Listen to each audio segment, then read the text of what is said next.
जी जी सही जी। Sir. Sir software developer के लिए मतलब हमें पीएचडी टू एचटीएमएल कन्वर्जन जो होती है वो भी सीखना लाजमी है सर। वापस बोलिएगा, sorry. Sir Figma to HTML या पीएचडी टू एचटीएमएल जिस तरह कन्वर्जन्स करते हैं वेब डिजाइनिंग की, हम्म। तो वो भी सीखना लाजमी है सर हमारे लिए। यार, अगर देखा जाए तो वेब डेवलपमेंट के अंदर तो ये चीजें होती हैं ना यूजुअली, तो हमारे पास अब ये स्टैक के ऊपर डिपेंड करता है कि क्या अभी हम देख रहे हैं ना। अगर आप सिर्फ और सिर्फ बैकएंड देखेंगे तो डेफिनेटली इसकी जरूरत नहीं पड़ेगी, लेकिन आप फुल स्टैक एज अपने आप को देखते हैं तो इन चीजों की जरूरत पड़ती है डेफिनेटली।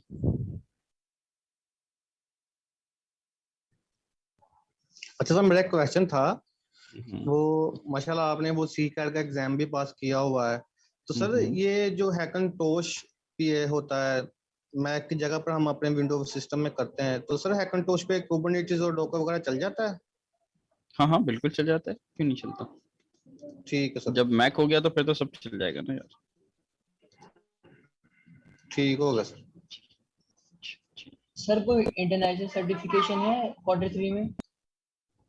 हाँ, AWS की है ना हमारे पास, आप कर सकते हैं, बिल्कुल कर सकते okay sir. Free of cost है? हैं। सॉरी।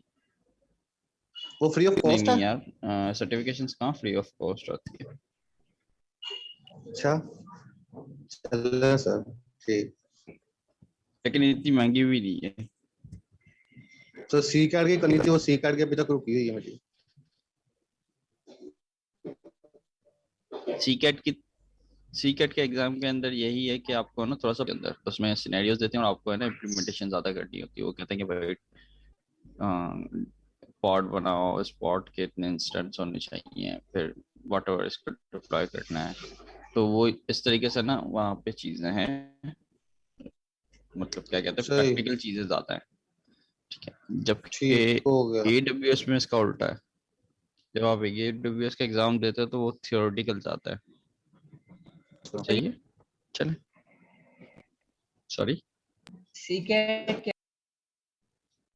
या माशाल्लाह से आप PIAC के थर्ड क्वार्टर में पूछे पहुंच चुके हैं और आपको अभी तक सीकेट का नहीं पता। Very ignore strange. करें सर, इग्नोर करें। नहीं नहीं यार, बताओ भाई को, बताओ क्या होता है CKAD. Certified Kubernetes developer. Certified certified Kubernetes application developer. ठीक है, सर ये सीकेट की ओके। फीस क्या है सर सर्टिफिकेशन की? यार $300। हाँ, ऐसे ही 500 से $300 के अंदर था। अभी बीच में कुछ इनका आता है, जैसे ये अभी क्रिसमस वगैरह आएगा तो वहाँ पे डिस्काउंट मिलेगा। लास्ट टाइम में डिस्काउंट मिला था, आई थिंक 100 या $200 हो गया था। मुझे सही से याद नहीं है, लेकिन डिस्काउंट्स आते हैं। तो थोड़ा सा अगर आपका जिन जिन का मूड है करने का ना, तो ये देखें दिसंबर तक कोई ना कोई डिस्काउंट आएगा होपफुली। लास्ट टाइम तो सर आया था। तो थोड़ा सा नजर रखिए, तो डिस्काउंट मिले तो वो ज्यादा बेहतर है। डिस्काउंट में आप वो कोर्स ले लें, मतलब सर्टिफिकेशन के लिए अप्लाई करते हैं।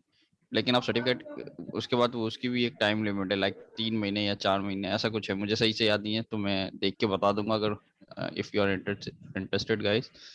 तो चेक लीजिएगा, ये 2-3 महीने या है तो आप लेके फिर भले 1-2 महीने के बाद दे दे टेस्ट, कोई मसला नहीं है। सर तो जैसे सर एबीएस वगैरह आए हैं सर, तो कम नहीं पड़ गई, बंदा क्या नहीं यूज करे सर फिर इसमें। यार, क्या बात कर रहे हो।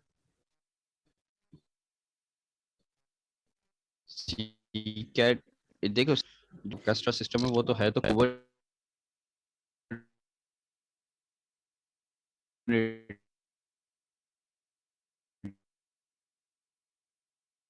ही ना। कुबरनेटिस AWS पे भी हो सकता है। वो कुबरनेटिस नहीं पता होगा कि किस तरह हम डिप्लॉयमेंट करते हैं, सारी चीजें करते हैं, तो फिर वो AWS हो गूगल हो, फिर फायदा नहीं है। दोनों की चीज अपनी है, सर्वर्स अलग अलग है।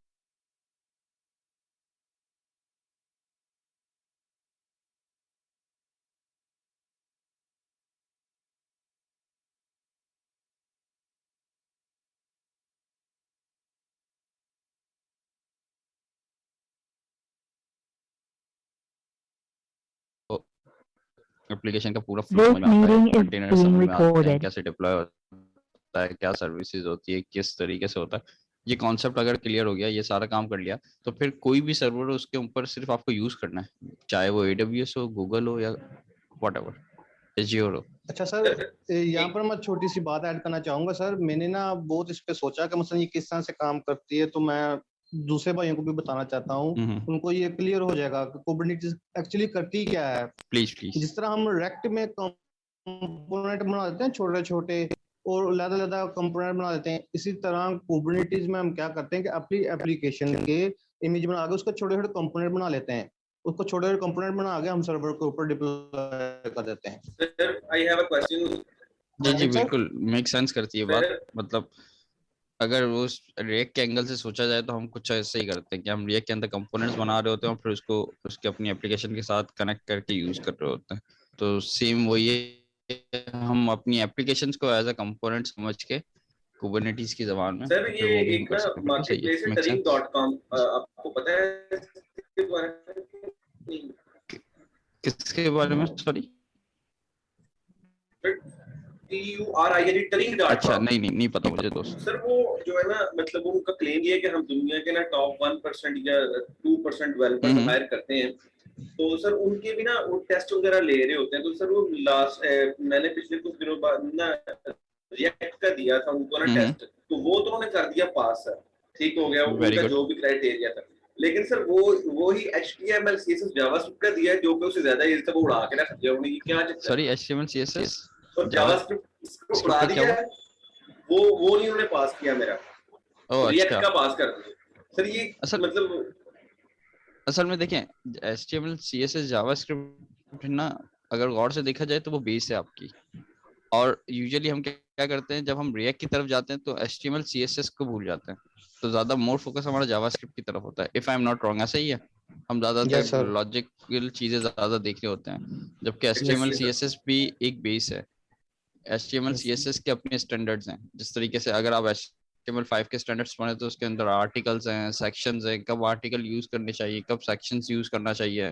तो ये सारी चीजें अगर आप ये सारी चीजें एक दफा पढ़ लेंगे तो हो जाएगा क्लियर, कोई इतना बड़ा मसला नहीं है।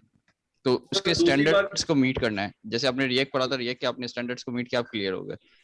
HTML जब हमने पढ़ी थी वो सिर्फ बेसिक्स पढ़ी थी, फिर CSS बेसिक्स पढ़ के हमने सिर्फ उसको ये समझ में आ जाए कि HTML क्या है, CSS क्या है। उसके बाद हमने ज्यादातर फोकस जावास्क्रिप्ट साइड पे किया था, क्योंकि पूरे कोर्स के अंदर रिएक्ट है, फिर Node.js है। हम सारा काम जो भी कर रहे होते हैं वो पूरा जावास्क्रिप्ट के थ्रू कर रहे होते हैं, तो हमारा मोर फोकस जावास्क्रिप्ट पे था। HTML CSS सिर्फ आपको सिखाने की हद तक था कि आप सीखें और आप खुद यूज कर सकें। तो डेफिनेटली उसके अपने स्टैंडर्ड्स हैं। तो आपको अगर ऐसे कोई एग्जाम पास करने हो तो आपको डेफिनेटली HTML5 के स्टैंडर्ड्स को पढ़ रहे हैं, क्योंकि अभी काफी नए कॉन्सेप्ट भी आए हुए, लाइक सेक्शंस हो गया, आर्टिकल्स करने चाहिए, क्या सिनेरियोज हैं। बात सर ये है कि जब डेवऑप्स के ट्रैक में गए हैं तो डॉकर जो है उन्होंने मतलब डॉकर का टेस्ट लिया और वो मेरा ना क्लियर हो गया। सर कुबरनेटिस का आया और कुबरनेटिस में भी उन्होंने वो सर एक पता नहीं पास कर रहे हैं, एक फेल कर रहे हैं, मुझे तो कुछ समझ नहीं लग रही। हालांकि मेरी कुबरनेटिस ज्यादा अच्छी थी सर डॉकर से। आप टॉपटेल यूज कर लें, टॉपटेल को, वो भी इसी तरह इसका क्राइटेरिया है। वहां पर पहले अप्लाई करना पड़ता है, बाद में वो आपका टेस्ट लेंगे, फिर आप हायर होंगे एज ए फ्रीलांसर। यार ये मॉडल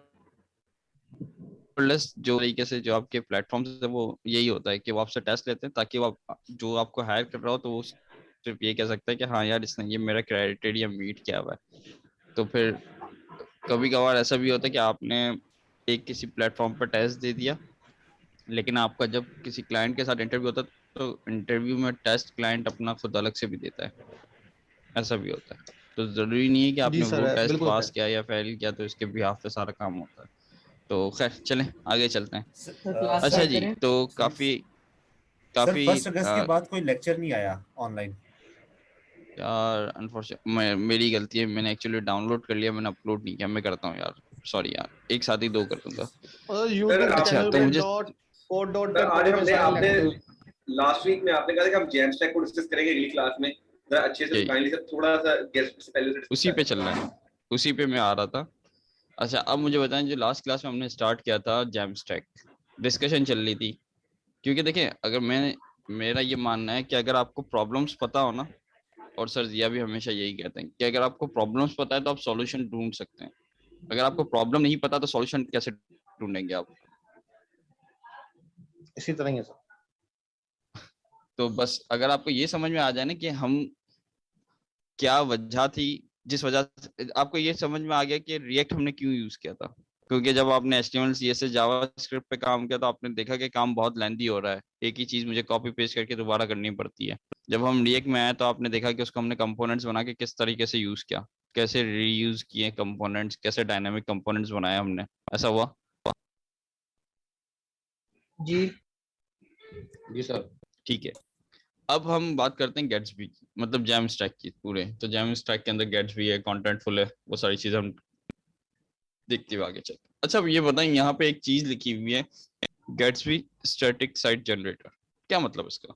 स्टैटिक साइट का पहले मतलब मुझे बताएं थोड़ी सी। आप लोगों ने वैसे पहले मुझे ये बताएं, ये लास्ट क्लास में हमने जो डिस्कशन की थी उसके बाद किसी ने थोड़ा सा रिसर्च की, कुछ सर्च किया, पढ़ने की कोशिश की कि क्या होता है क्या नहीं? जी सर, कोशिश की लेकिन ये नहीं पढ़ा। वो पिछला ही जो है ना, वो ट्यूशन के हवाले से वो GraphQL ग्राफक्यूएल पढ़ रहे थे। अपोलो अच्छा, सर्वर, अच्छा। उसकी के ऊपर अटके हुए थे। लेकिन वो अभी डिफिकल्ट है, अंडरस्टैंडिंग है, क्योंकि जब हमने स्टार्ट में रेस्ट एपीआई को शुरू किया था तो बड़ी कंफ्यूजिंग होती थी कि यार सर्वर साइड कैसे वो ऐड होगा। अब जब देखते हैं रेस्ट एपीआई को तो वो हलवा लगता है। इस तरह से ये इसकी रिक्वेस्टें आती हैं, तो ये भी इंशाल्लाह फर्दर टाइम जैसे जैसे हो करते रहेंगे जाएगा। वो भी हो जाएगा एग्जैक्टली, इंशाल्लाह। हर चीज मांगती है प्रैक्टिस। अगर आप प्रैक्टिस करते रहेंगे, उसको यूज करने की कोशिश करते रहेंगे, तो चीजें क्लियर होती रहेंगी। अगर आप जी ये सर। सोचे कि अब मैं 2 घंटे के अंदर आपको सारी चीजें पढ़ा दूं, तो ये पॉसिबल तो हो ही नहीं सकता ना दोस्त, मेहनत जी करनी सर। पड़ेगी आपको। और सर स्टैटिक साइट का मतलब सर यहाँ तक समझ आती है कि वो ये है कि कोई टेम्पलेट, हेडर बैनर वगैरह का कोई टेम्पलेट बना बनाया है जो कि चेंज नहीं हो रहा, हम एक रिक्वेस्ट करेंगे तो वो टेम्पलेट हमारे पास आ जाएगा। यहाँ सही तक है। की समझ आती है। हाँ सही है। स्टैटिक साइट्स का मतलब यूजुअली लोग यही देखते हैं कि कुछ वेबसाइट बनाई एक दफा, HTML CSS या जावास्क्रिप्ट थोड़ी बहुत यूज की तो, और उसको हमने कहीं पे डिप्लॉय कर दिया, और वो डिप्लॉय होने के बाद हो सकता है कि किसी महीने में चेंज होती हो, किसी साल में चेंज होती हो, वरना तो वो चेंज भी नहीं होती बहुत सी वेबसाइट। ऐसा ही है। जी सर। मतलब ऐसी वेबसाइट्स को हम यूजुअली स्टैटिक साइट कहते हैं। और डायनेमिक साइट किसे कहते हैं? जैसे फेसबुक हो गई, दराज हो गई, ऐसा ही है। जी सर। ठीक है, ये डायनेमिक है। डायनेमिक से मतलब कि लिंक्डइन हो गई, जीमेल हो गया आपका, तो ये एप्लीकेशन आपकी डायनेमिक है। जैसे डेटा आ रहा होता है, अपडेट हो रही होती है, सारी चीजें हो रही हैं उसके अंदर। सर ये जैसे पोर्टफोलियो वेबसाइट्स, पोर्टफोलियोज होते हैं, ये स्टैटिक साइट होते हैं ना? कौन से पोर्टफोलियोज? हाँ, कोई यूजुअली भी वो पोर्टफोलियोज स्टैटिक ही होते हैं। एग्जैक्टली। तो सर ये जो ब्लॉगिंग साइट्स होती हैं ये क्या होती हैं? ब्लॉगिंग साइट्स भी अगर आप गौर से देखें ना, तो वो मिक्सचर है।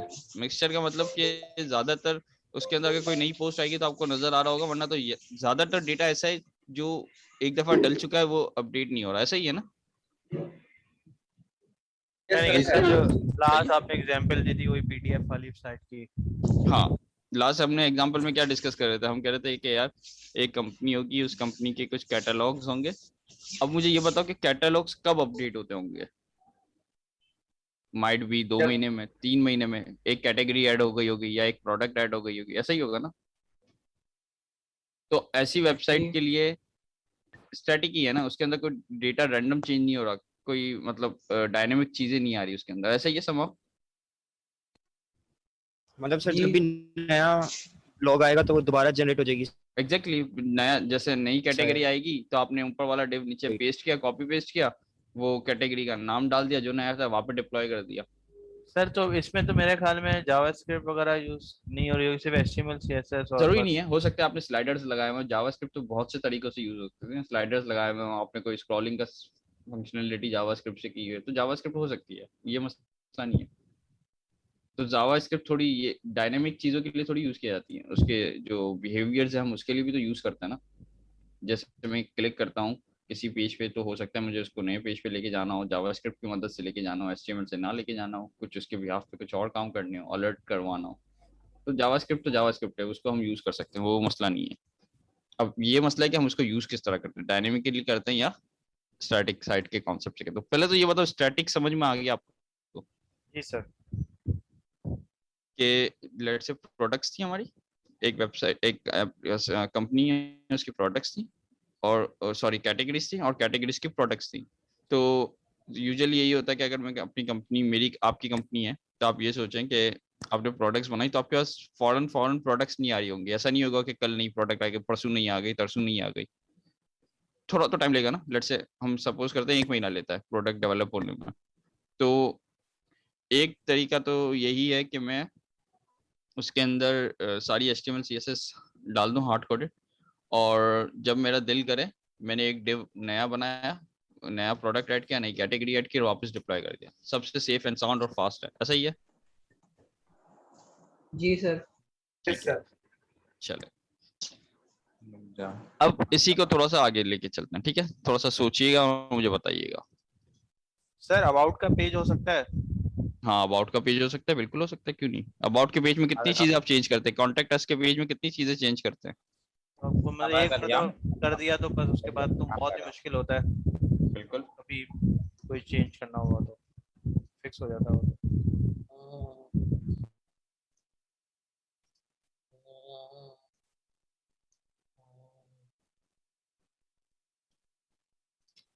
सर ये जो रैपो है ना सर, इसका भी लिंक शेयर कर दीजिएगा काइंडली, तुम देखा था कहीं ये डायरेक्ट आपको मेरी गिटहब पे मिल जाएगा, पब्लिक है ये। एक्चुअली सर जिया के स्टेप्स हैं, तो सर जिया की मिल जाएगी, मेरी प्रोफाइल से भी मिल जाएगी, कहीं से भी मिल जाएंगे। अच्छा जी, तो अब हमने क्या सोचा कि थोड़ी देर पहले अभी हमने जो डिस्कशन की उस हवाले से अगर मैं देखूं तो हम लोग थे गैट्सबी के समझने के ऊपर कि व्हाट इज गैट्सबी, और इसको हम स्टैटिक साइट जनरेटर कहते हैं। तो स्टैटिक क्या है? स्टैटिक का मतलब यह है कि आपने HTML CSS लिखी और उसको हमने कहीं पे क्या कर दिया, डिप्लॉय कर दिया, और ऑन चेंज हमने क्या किया, वापस HTML CSS को क्या किया, अपडेट किया और फिर डिप्लॉय कर दिया। ऐसा ही हो रहा है इसमें से। अगर आप गौर से देखें, अगर हमारे पास एक बहुत अच्छी भाई ने भी बात बताई कि जैसे प्रोडक्ट का पेज है, हो सकता है प्रोडक्ट्स आपकी अपडेट हो रही हो एवरी मंथ, थोड़ी देर के लिए ये सोचते हैं, लेकिन आप ये बताएं, आपका कॉन्टैक्ट अस या अबाउट का पेज अपडेट होता है यूजुअली? कॉन्टैक्ट अस में तो यही होता है ना कि भाई हमें कांटेक्ट करना हो तो ये ईमेल आईडी है और ये पासवर्ड है, ओ सॉरी ये ईमेल आईडी और ये फोन नंबर है। और अबाउट के अंदर कंपनी की इंफॉर्मेशन होती है कि कैसे हुआ, क्या हुआ, वॉट एवर कंपनी के बारे में होता है। तो क्या ये चीजें मोस्टली चेंज होती हैं? नहीं, बहुत कम ना। ठीक है, तो अब ऐसी वेबसाइट्स के लिए स्टैटिक अच्छा है कि हाँ यार इसमें ज्यादा चीजें चेंज नहीं हो रही, बहुत फास्ट, तो हम लोग क्या बना ले, HTML और CSS से बना ले पूरा काम, ठीक हो गया। और अपडेट होगा तो लेट्स से अगर कोई प्रोडक्ट अपडेट हुई तो हमने उस प्रोडक्ट के पेज को अपडेट किया और फिर हमने वापस से क्या कर दिया, डिप्लॉय। यहाँ तक पहले बताएं, ये क्लियर है? जी जबरदस्त जबरदस्त। अब मुझे ये बताएं कि यहाँ पे सारी चीजें क्या थी हमारे केस में? स्टैटिक थी, और सारी चीजें हमने क्या रखी हुई थी, hard coded sir. Hard coded रखी हुई थी। सही है ना, हार्ड कोडेड समझ में आती है ना बात? Yes sir. सारे हमने डिव्स को कॉपी जी। पेस्ट किया, खुद से लिखा और वापस डिप्लॉय कर दिया। अब ये हार्ड कोडेड चीज है। अब अगर मैं थोड़ा सा वर्डप्रेस को देखें, अब सबको नहीं पता तो भी टेंशन नहीं है, सिर्फ कॉन्सेप्ट के लिए मैं बता रहा हूँ। वर्डप्रेस में क्या होता है? वर्डप्रेस में HTML CSS तो होती है, लेकिन जावास्क्रिप्ट की मदद से ये लोग ज्यादातर डेटा कहाँ से लेके आ रहे होते हैं? डेटाबेस है। अब इसके अंदर सबसे बड़ा मसला क्या है, इसमें जो कॉन्टेक्ट की इंफॉर्मेशन है वो कहाँ पे सेव है? डेटाबेस पे। ऐसे ही है। अबाउट की इंफॉर्मेशन है वो कहाँ सेव है? डेटाबेस पे, और डेफिनेटली प्रोडक्ट तो होंगे ही होंगे डेटाबेस में। अब इसमें मसला क्या है, मुझे ये बताएं। अब जब भी कोई स्टैटिक पे जाता है तो स्टैटिक तो बहुत फास्ट रेंडर हो जाता है ना, क्योंकि उसके अंदर तो पहले से HTML CSS मौजूद है। तो जैसे ही वो एंटर करेगा कोई API रिक्वेस्ट नहीं आएगी, कुछ नहीं आएगी, HTML CSS ब्राउजर के अंदर फौरन रन हो जाएगी। ऐसा ही है, बहुत फास्ट हो गया काम, ये वाला काम बहुत फास्ट है। ऐसा ही है, सारे पेजेस वो डेटाबेस से जो है ना वो कॉल होंगे फिर। हाँ, यहाँ पे सबसे बड़ा मसला क्या है, अब मुझे ये बताएं। यहाँ पे सबसे बड़ा प्रॉब्लम यही है कि कॉन्टेक्ट एस पर जाएगा। अब ये, हाँ अब ये देखें, अब मैं कहता हूँ यहाँ पे 1000 यूजर्स की बात करते हैं, ठीक है? अभी हम कॉन्सेप्चुअल चलते हैं कि हमारे पास कितने यूजर्स हैं, 1000 यूजर्स। तो अब देखें, अगर इस केस में 1000 यूजर जाएगा तो सर्वर पे लोड आएगा।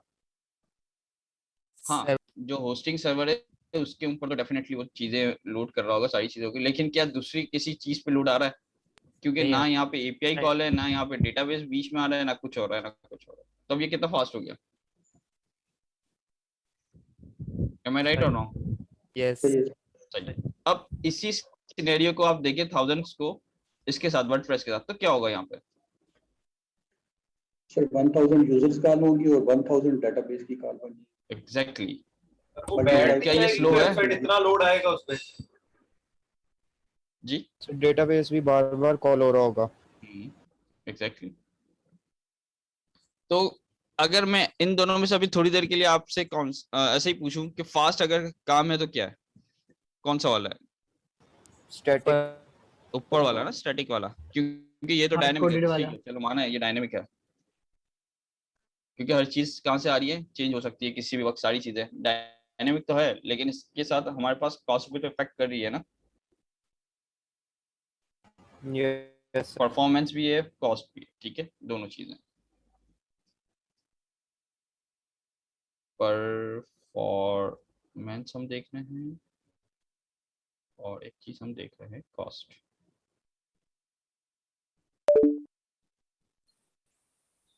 कॉस्ट दोनों सूरतों में देखिएगा। कॉस्ट का मतलब सिर्फ पैसा नहीं होता, एफर्ट्स भी है, आपकी एफर्ट्स भी कॉस्ट है इसके अंदर, ठीक है।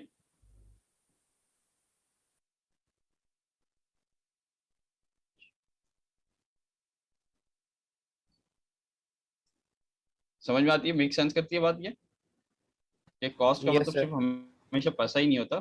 जब हम एप्लीकेशन बनाते हैं तो आपका टाइम भी इसके अंदर क्या है, कॉस्ट है। कॉस्ट। सही है, चलें जी।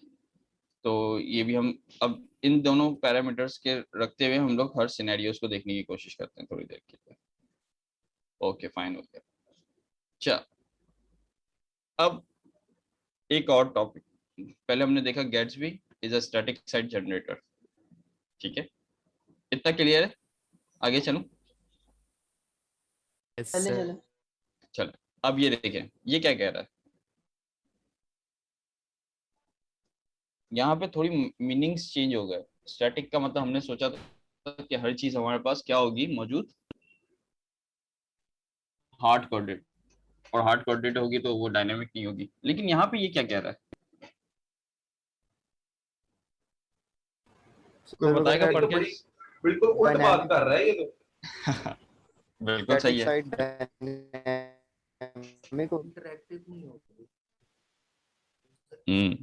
ये कह रहा है स्टैटिक साइट का मतलब ये नहीं है कि ये इंटरेक्टिव और डायनेमिक नहीं होगी, ये इंटरेक्टिव भी होगी, डायनेमिक भी होगी, लेकिन होगी क्या, सर मतलब वो स्टैटिक हो साइट।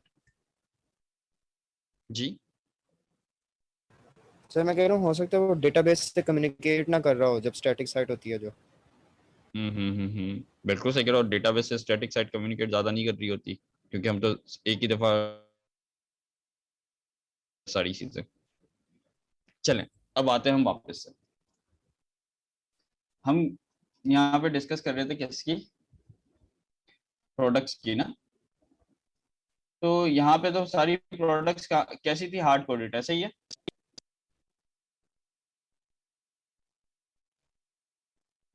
इस केस यस में सर। हमारा स्टेट। ठीक ठीक। अब मुझे ये बताएं इस केस में कहाँ पे प्रोडक्ट पड़ी हुई है, सर्वर। डेटाबेस। डेटाबेस। हाँ सर्वर, ठीक है, वैसे सर्वर डेटाबेस जो भी अभी कहते हैं, कोई मसला नहीं। अब आते हैं थोड़ा सा टेक्निकल चीज समझने के लिए, क्या कुछ हम ऐसा कर सकते हैं कि हम इन दोनों का मिक्सचर यूज कर सकें किसी तरीके से? मिक्सचर कैसे यूज करेंगे हाँ देखते हैं। अब ये मैं आ रहा हूँ। अब मुझे ये बताएं कि मैं डेटाबेस में ही सारी चीज, मतलब डेटाबेस या सर्वर आप कर लें, ठीक है, अभी मैं अभी कहता हूँ डेटाबेस या सर्वर। अभी आपके पास सारी प्रोडक्ट्स कहाँ पे पड़ी हुई है, डेटाबेस या सर्वर पे प्रोडक्ट्स पड़ी हुई है, ठीक है, कोई मसला नहीं, ठीक है। क्या कोई ऐसा मैं कहीं काम कर सकता हूँ कि यार जब मैं कौन सा वाला काम कर रहा हूँ, डिप्लॉय वाला, यानी जब भी ये डायनामिक वेबसाइट होती है, जब हम HTML CSS में चेंज करते हैं तो हम डिप्लॉय करते हैं ना, डिप्लॉय करते हैं तभी तो सामने वाले को डिप्लॉय कहते हैं या पब्लिश कहते हैं। पब्लिश का वर्ड यूज करता हूँ यहाँ पर, ठीक है, थोड़ी देर के लिए पब्लिश, ठीक है, पब्लिश। अब मुझे ये बताएं पब्लिश से क्या होता है, मतलब आपने कोई काम किया हुआ तो अगर आपने कुछ काम किया हुआ वो सारा काम आपके सिस्टम में पड़ा हुआ है, जब तक आप उसको डिप्लॉय या पब्लिश नहीं करेंगे जब तक क्या कोई थर्ड पार्टी मतलब लाइव होगा वो? नो सर नहीं होगा। No sir. नहीं ना, ये जरूरी है, ठीक है, ये भी क्लियर है, गुड है। अच्छा आप मुझे ये बताएं क्या कोई ऐसा तरीका हो सकता है कि मैं यार ये वाला जो काम है, मेरे पास इतनी सारी जो प्रोडक्ट्स आ रही हैं सर्वर से, हर दफा वो उस पर हिट कर रहा है, जा रहा है, सर्वर से डेटा लेके आ रहा है, इससे अच्छा मैं ऐसा काम कर दूं कि जब भी मैं इसको डिप्लॉय करने जाऊं सारी प्रोडक्ट जितने भी प्रोडक्ट्स हैं मेरे पास मैं उसके HTML CSS बना लूं। रिएक्ट में यही तो होता है, बिल्ड फोल्डर। बिल्कुल यही होता है, लेकिन उसमें भी तो अगर हम रिएक्ट में भी देखें तो रिएक्ट में हम क्या करते हैं, जब रिएक्ट की एप्लीकेशन में ये सारा काम तो कर देते हैं, लेकिन जब मैं उस पर हिट करूंगा किसी प्रोडक्ट के पेज पे तो वो क्या करेगा, किसी एपीआई को कॉल करेगा, और एपीआई को कॉल करने के बाद जो डेटा लेके आएगा वो रिएक्ट में के कंपोनेंट्स में लाके हमें दिखा देगा विजुअली, ऐसा ही है?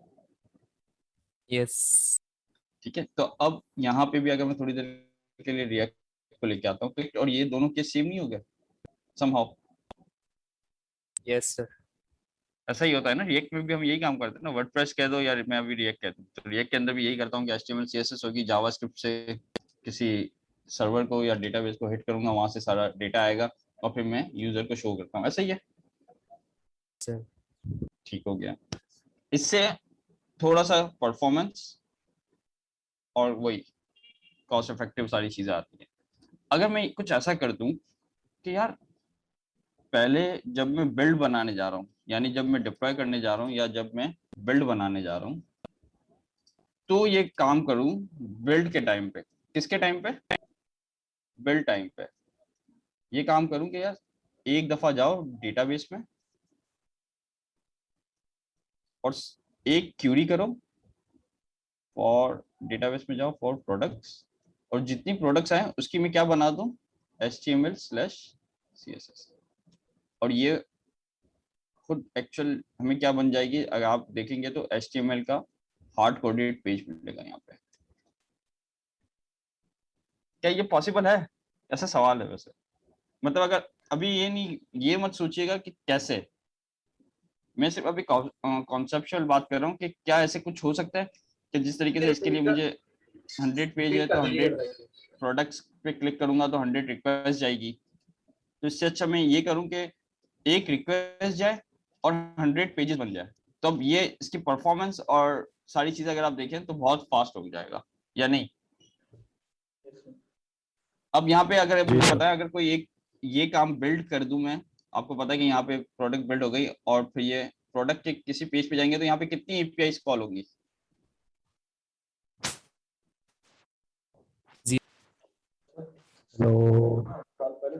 कोई भी नहीं होगी, बिल्कुल कोई भी नहीं होगी, क्योंकि हमने पहले ही बिल्ड टाइम पे एपीआई कॉल करके पूरी HTML को क्या कर दिया है,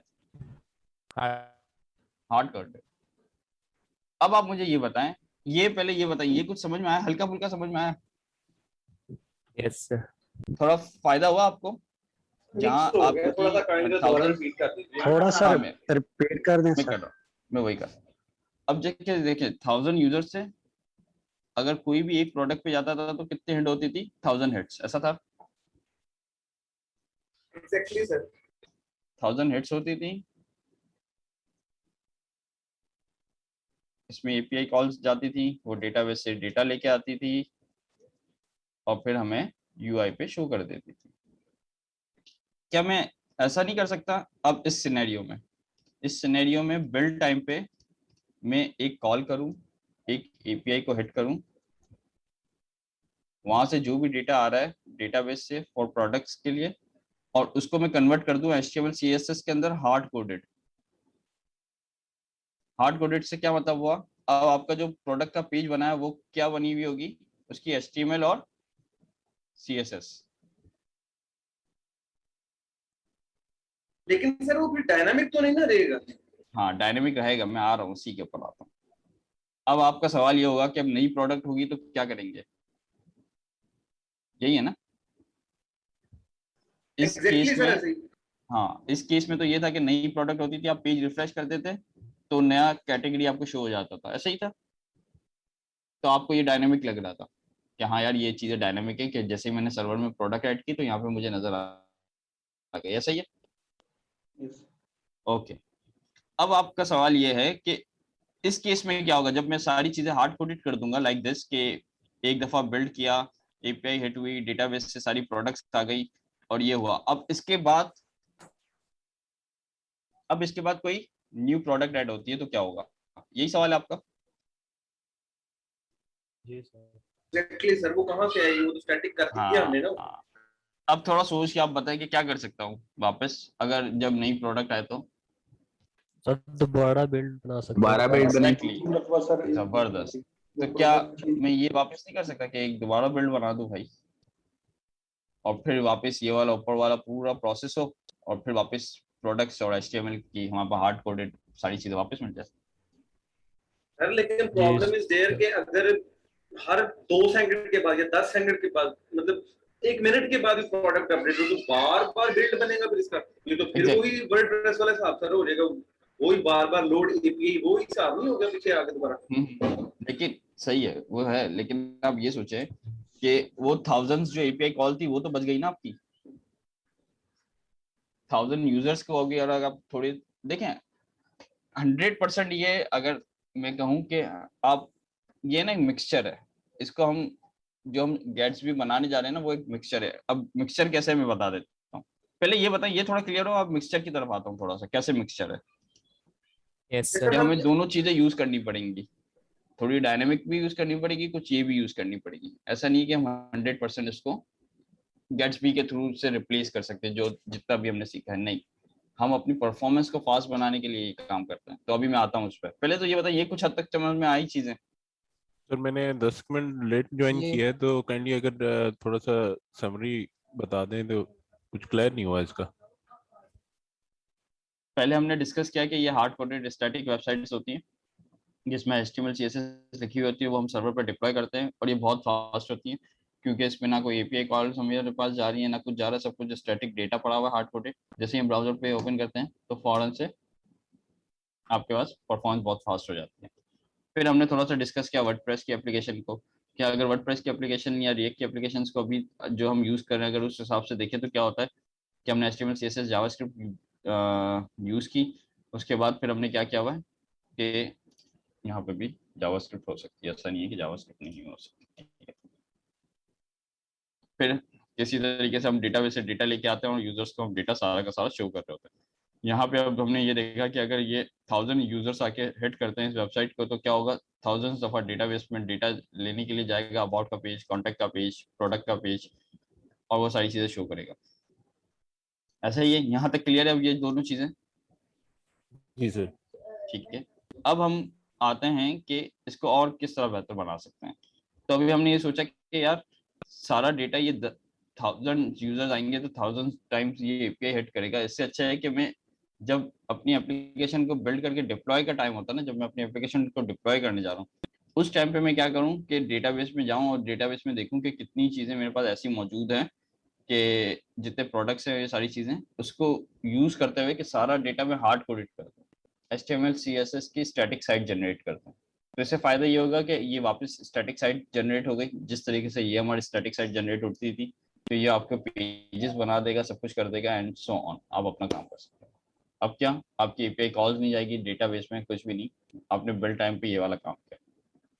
अब यहाँ पे सवाल पैदा ये हुआ कि यार अगर अब नई प्रोडक्ट आएगी तो क्या होगा। यहाँ पे तो नई प्रोडक्ट आती तो आपके पास शो हो जाती, तो यहाँ पे हमने ये देखा कि यार अगर नई प्रोडक्ट आती है तो हम बिल्ड टाइम के ऊपर जाएंगे और बिल्ड टाइम के ऊपर यही जो सारे काम किए थे वापस वो करके इसको बिल्ड करेंगे और वापस से हमारे पास प्रोडक्ट एस्टिमेट शो हो जाएगी, और जबकि यहाँ पे कोई एपीआई कॉल नहीं होगी क्योंकि ये वाली एपीआई कॉल हम यहाँ पे ऑलरेडी कर चुके हैं। सारा डेटा हमने हार्ड कोडेड बना दिया, जब सारा डेटा हार्ड कोडेड बना दिया तो यहाँ पे एपीआई कॉल की जरूरत नहीं रही। सर ये नहीं कि हम क्लाइंट से एपीआई कॉल नहीं ले रहे हैं।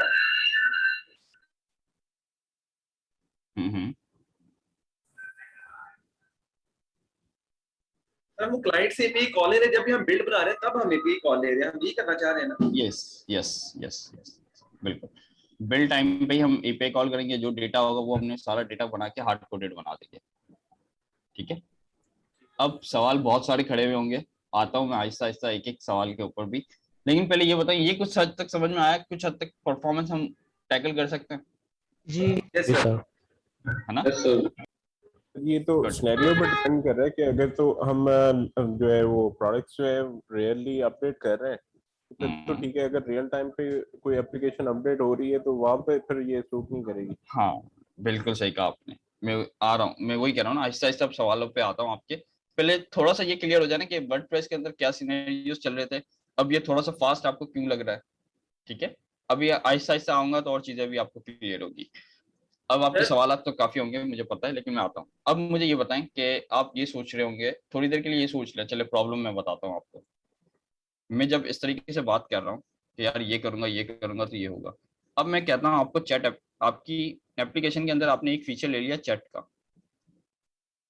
अब ये चैट क्या होता है, स्टैटिक होता है या रियल टाइम होता है? सही है real time. Real time. Real time होता हार्डली रियल टाइम होता है। है ना, रियल टाइम होता है। तो क्या ये काम मैं गेट्सबी से कैसे अचीव करूँ? अब सवाल मेरा ही आप लोगों से, चले पहले तो आप मतलब कैसे अचीव करूंगा? गेट्सबी को भी थोड़ी देर के लिए छोड़ता हूँ क्योंकि ये काम हमें गेट्सबी पूरा करके दे रहा है। अभी मैं गेट्सबी का नाम नहीं लेता। अभी ये पूछे, अभी मैं आपसे पूछ रहा हूँ कि यार ये चीजें समझ में तो आ गई मुझे कि हाँ चलो यार कुछ हद तक मैं अचीव कर सकता हूँ चीजों को, लेकिन क्या मैं इसको कभी अचीव कर पाऊंगा? मुश्किल है सर सर। ये ग्राफ क्यूएल नहीं से होता सर। है। Graph QL I think provide करता है सर ये लाइव जो है हाँ ना चैट वो के। एक अलग बात है, ठीक है, नहीं मैं फिर भी थोड़ी देर के लिए अचीव सोचें। तो हो जाएगा लेकिन सर्वर पे प्रोसेसिंग बहुत बढ़ जाएगी। तो हाँ मतलब आप ये सोच रहे होंगे ना कि अगर 1000 यूजर्स आपस में किसी एक दूसरे के साथ चैट कर रहे होंगे तो एक मैसेज जाएगा, वापस बिल्ड बनेगी, फिर वापस चलेगा, ऐसा है? जी जी बिल्कुल। जी। नहीं, फील यहाँ मुझे तो पे ऐसा ही लग रहा है। कंपोनेंट के लिए हाँ हाँ बिल्कुल सही कह रहे हैं, डेटाबेस कॉल करना। मैं उसी पे आ रहा हूँ। अगर आप ये सोच रहे हैं तो बिल्कुल गलत है, ठीक है? क्यों? अब मैं आता हूँ क्यों। क्योंकि जब हम अपनी एप्लीकेशंस बनाते हैं ना तो हम उसको मिक्सचर बना के चला सकते हैं, ठीक है? मिक्सचर बना के कि आपको पता है कि जिस तरीके से अगर मैं थोड़ी देर के लिए यहाँ पे आऊँ और यूट्यूब तो आपने देखा ही होगा ना, तो यूट्यूब के अंदर क्या होता है कि आपके पास ये हेडर्स होता है, फिर वीडियोस आ रही होती हैं, फिर वीडियो प्ले हो रही होती है।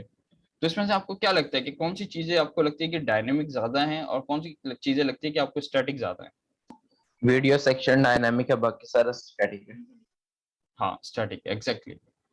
तो मुझे ये बताएं कि क्या मुझे उसको हर दफा डेटाबेस से या कहीं से लेके आने की जरूरत है? या तो एक तरीका तो ये कि मैं हार्ड कोडेड सारी चीजें डाल दूं स्टैटिक, वो तो बहुत अच्छा तरीका है, ठीक है। लेकिन क्या जरूरी है कि वो स्टैटिक ही रहे? क्या हो सकता है कभी चेंज हो या ना हो, कभी हो भी सकता है चेंज हो, ऐसा है?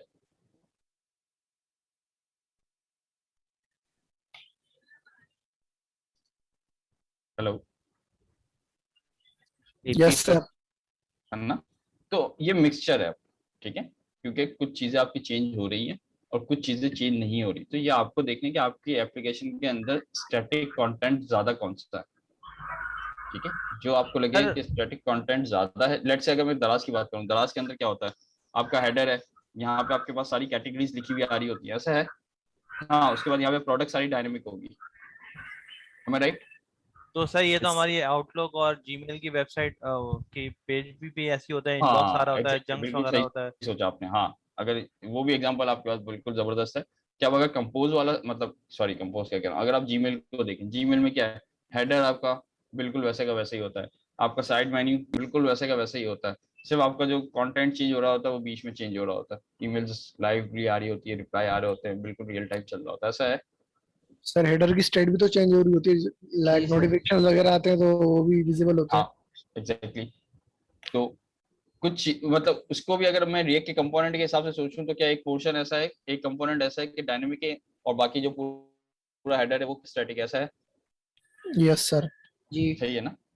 तो ये हम मिक्सचर को यूज करते हुए हम ये काम अचीव कर सकते हैं। या तो एक तरीका कि मैं हर दफा पूरी पूरी एप्लीकेशन डिप्लॉय कर रहा हूँ, और या तो एक तरीका है कि मैं अपनी कुछ चीजें फास्ट बनाने के लिए, कुछ चीजें जो मेरी स्टैटिक है, मुझे पता है कि यार कभी कंपनी का नाम चेंज नहीं होना, कभी कंपनी का लोगो चेंज नहीं होना, अगर होगा तो ठीक है मैं अपडेट कर दूंगा किसी टाइम पर।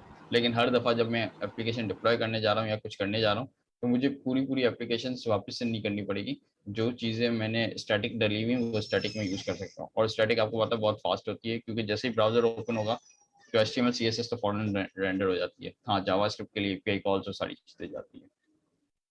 तो जैसे सर मैंने क्या कहा, अब जैसे सर ये है, लेकिन अब यही वाला सवाल था कि लाइव वाली बोले लाइव वाली बात तो सर उधर रहेगी ना कि हमने कहा कि अभी किसी भी फ्रेमवर्क पे या किसी भी वेबसाइट पे, जैसे यूट्यूब आपने जीने का एग्जांपल दिया, तो सर वो जो स्टैटिक चीजें वो तो उधर रहेंगी, लेकिन जो अंदर टाइम है उसको हम सर कैसे करेंगे वो आप बता रहे हैं। हाँ, मैं आ रहा हूँ मैं उसी की तरफ आ रहा हूँ। अब ये देखिए, इसको हमें यूज करने का तरीका है।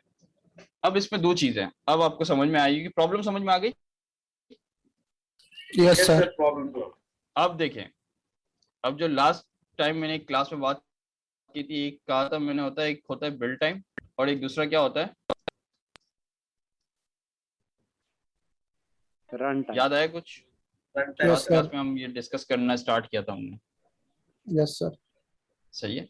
तो एक और चीज है कि जिस तरीके से हम ये सारी एग्जांपल्स दे रहे हैं, एक और एग्जांपल मैं आपको देता हूँ कि जैसे ही मैं लॉगिन का बटन प्रेस करूंगा, मुझे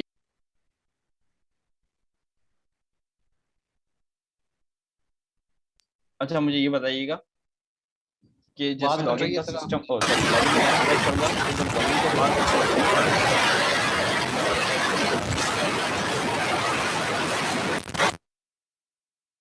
अच्छा क्लास में मुझे ये बताइएगा, जब मैं लॉगिन करूंगा तो लॉगिन के बाद जो इन्फॉर्मेशन आएगी, क्या वो स्टैटिक होगी या वो डायनेमिक होगी? डायनेमिक। बंद कर दीजिए, कौन है भाई ये? अच्छा सर तो लॉगिन पे जो भी इंफॉर्मेशन आएगी वो तो स्टैटिक डायनामिक क्यों होगी ना, क्योंकि हमने जाके कहीं ना यार कहीं मैं स्टैटिक कैसे कर सकता हूँ? मैं जब लॉगिन करूंगा तब मुझे पता चलेगा ना कौन सा यूजर है, उसको क्या डेटा दिखाना है। मैं पहले से पेज बना सकता हूँ क्या स्टैटिक उसके? No sir. बना सकते हैं सर, पॉसिबल है ना? अगर मैं फेसबुक की बात करूँ, बना सकते हैं। सही है। अच्छा अब मुझे ये बताओ कि अब दोनों सिनेरियोज आपके जहन में आ गए कि क्या क्या प्रॉब्लम्स हैं, तो अब मुझे बताओ कि ये बिल्ड टाइम और रन टाइम का क्या मतलब समझ में आता है आपको? रन टाइम एप्लीकेशन चलने के बाद और बिल्ड टाइम तो डिप्लॉय के। रन टाइम यानी जब एप्लीकेशन चल रही है, जब आपको कोई काम करना हो, तो वो क्या कहलाएगा आपका? लाइक लॉगिन वाला काम हो गया, लाइक आपके पास चैट वाला काम हो गया, क्योंकि चैट आप कम्युनिकेट कर रहे हो ना लोगों से, तो वो रन टाइम पे सारी चीजें हो रही हैं। अच्छा लॉगिन हो गया, और अभी हमने क्या डिस्कस किया था? जीमेल की emails, sorry video play YouTube पे, वीडियोस जो आ रही हैं आपकी, लाइक, ठीक है, लाइक और या कमेंट्स, तो ये सारी चीजें क्या है आपके पास? Run time. अब बिल्ड टाइम के अंदर मेरे पास क्या हो गया? जो हेडर आता है मेरा, दराज का हेडर आ गया, यूट्यूब का हेडर आ गया, लेट्स से जो कमेंट का हमने जो यूआई बनाई है वो भी काफी हद तक सेम ही होती है। आपको पता है यूट्यूब जब ओपन होता है तो कमेंट वाला पूरा सेक्शन आ रहा होता है, फिर वो डायनेमिक बनता है, कॉल्स होने के बाद सारी चीजें वो है, लेकिन कुछ हद तक बार हो गया, ये है, जो सर्च बार आ रहा होता है, सर्च बार हो गया। तो अब समझ में आई कुछ चीजें आपको? वीडियोस की जो लिस्ट आ रही है,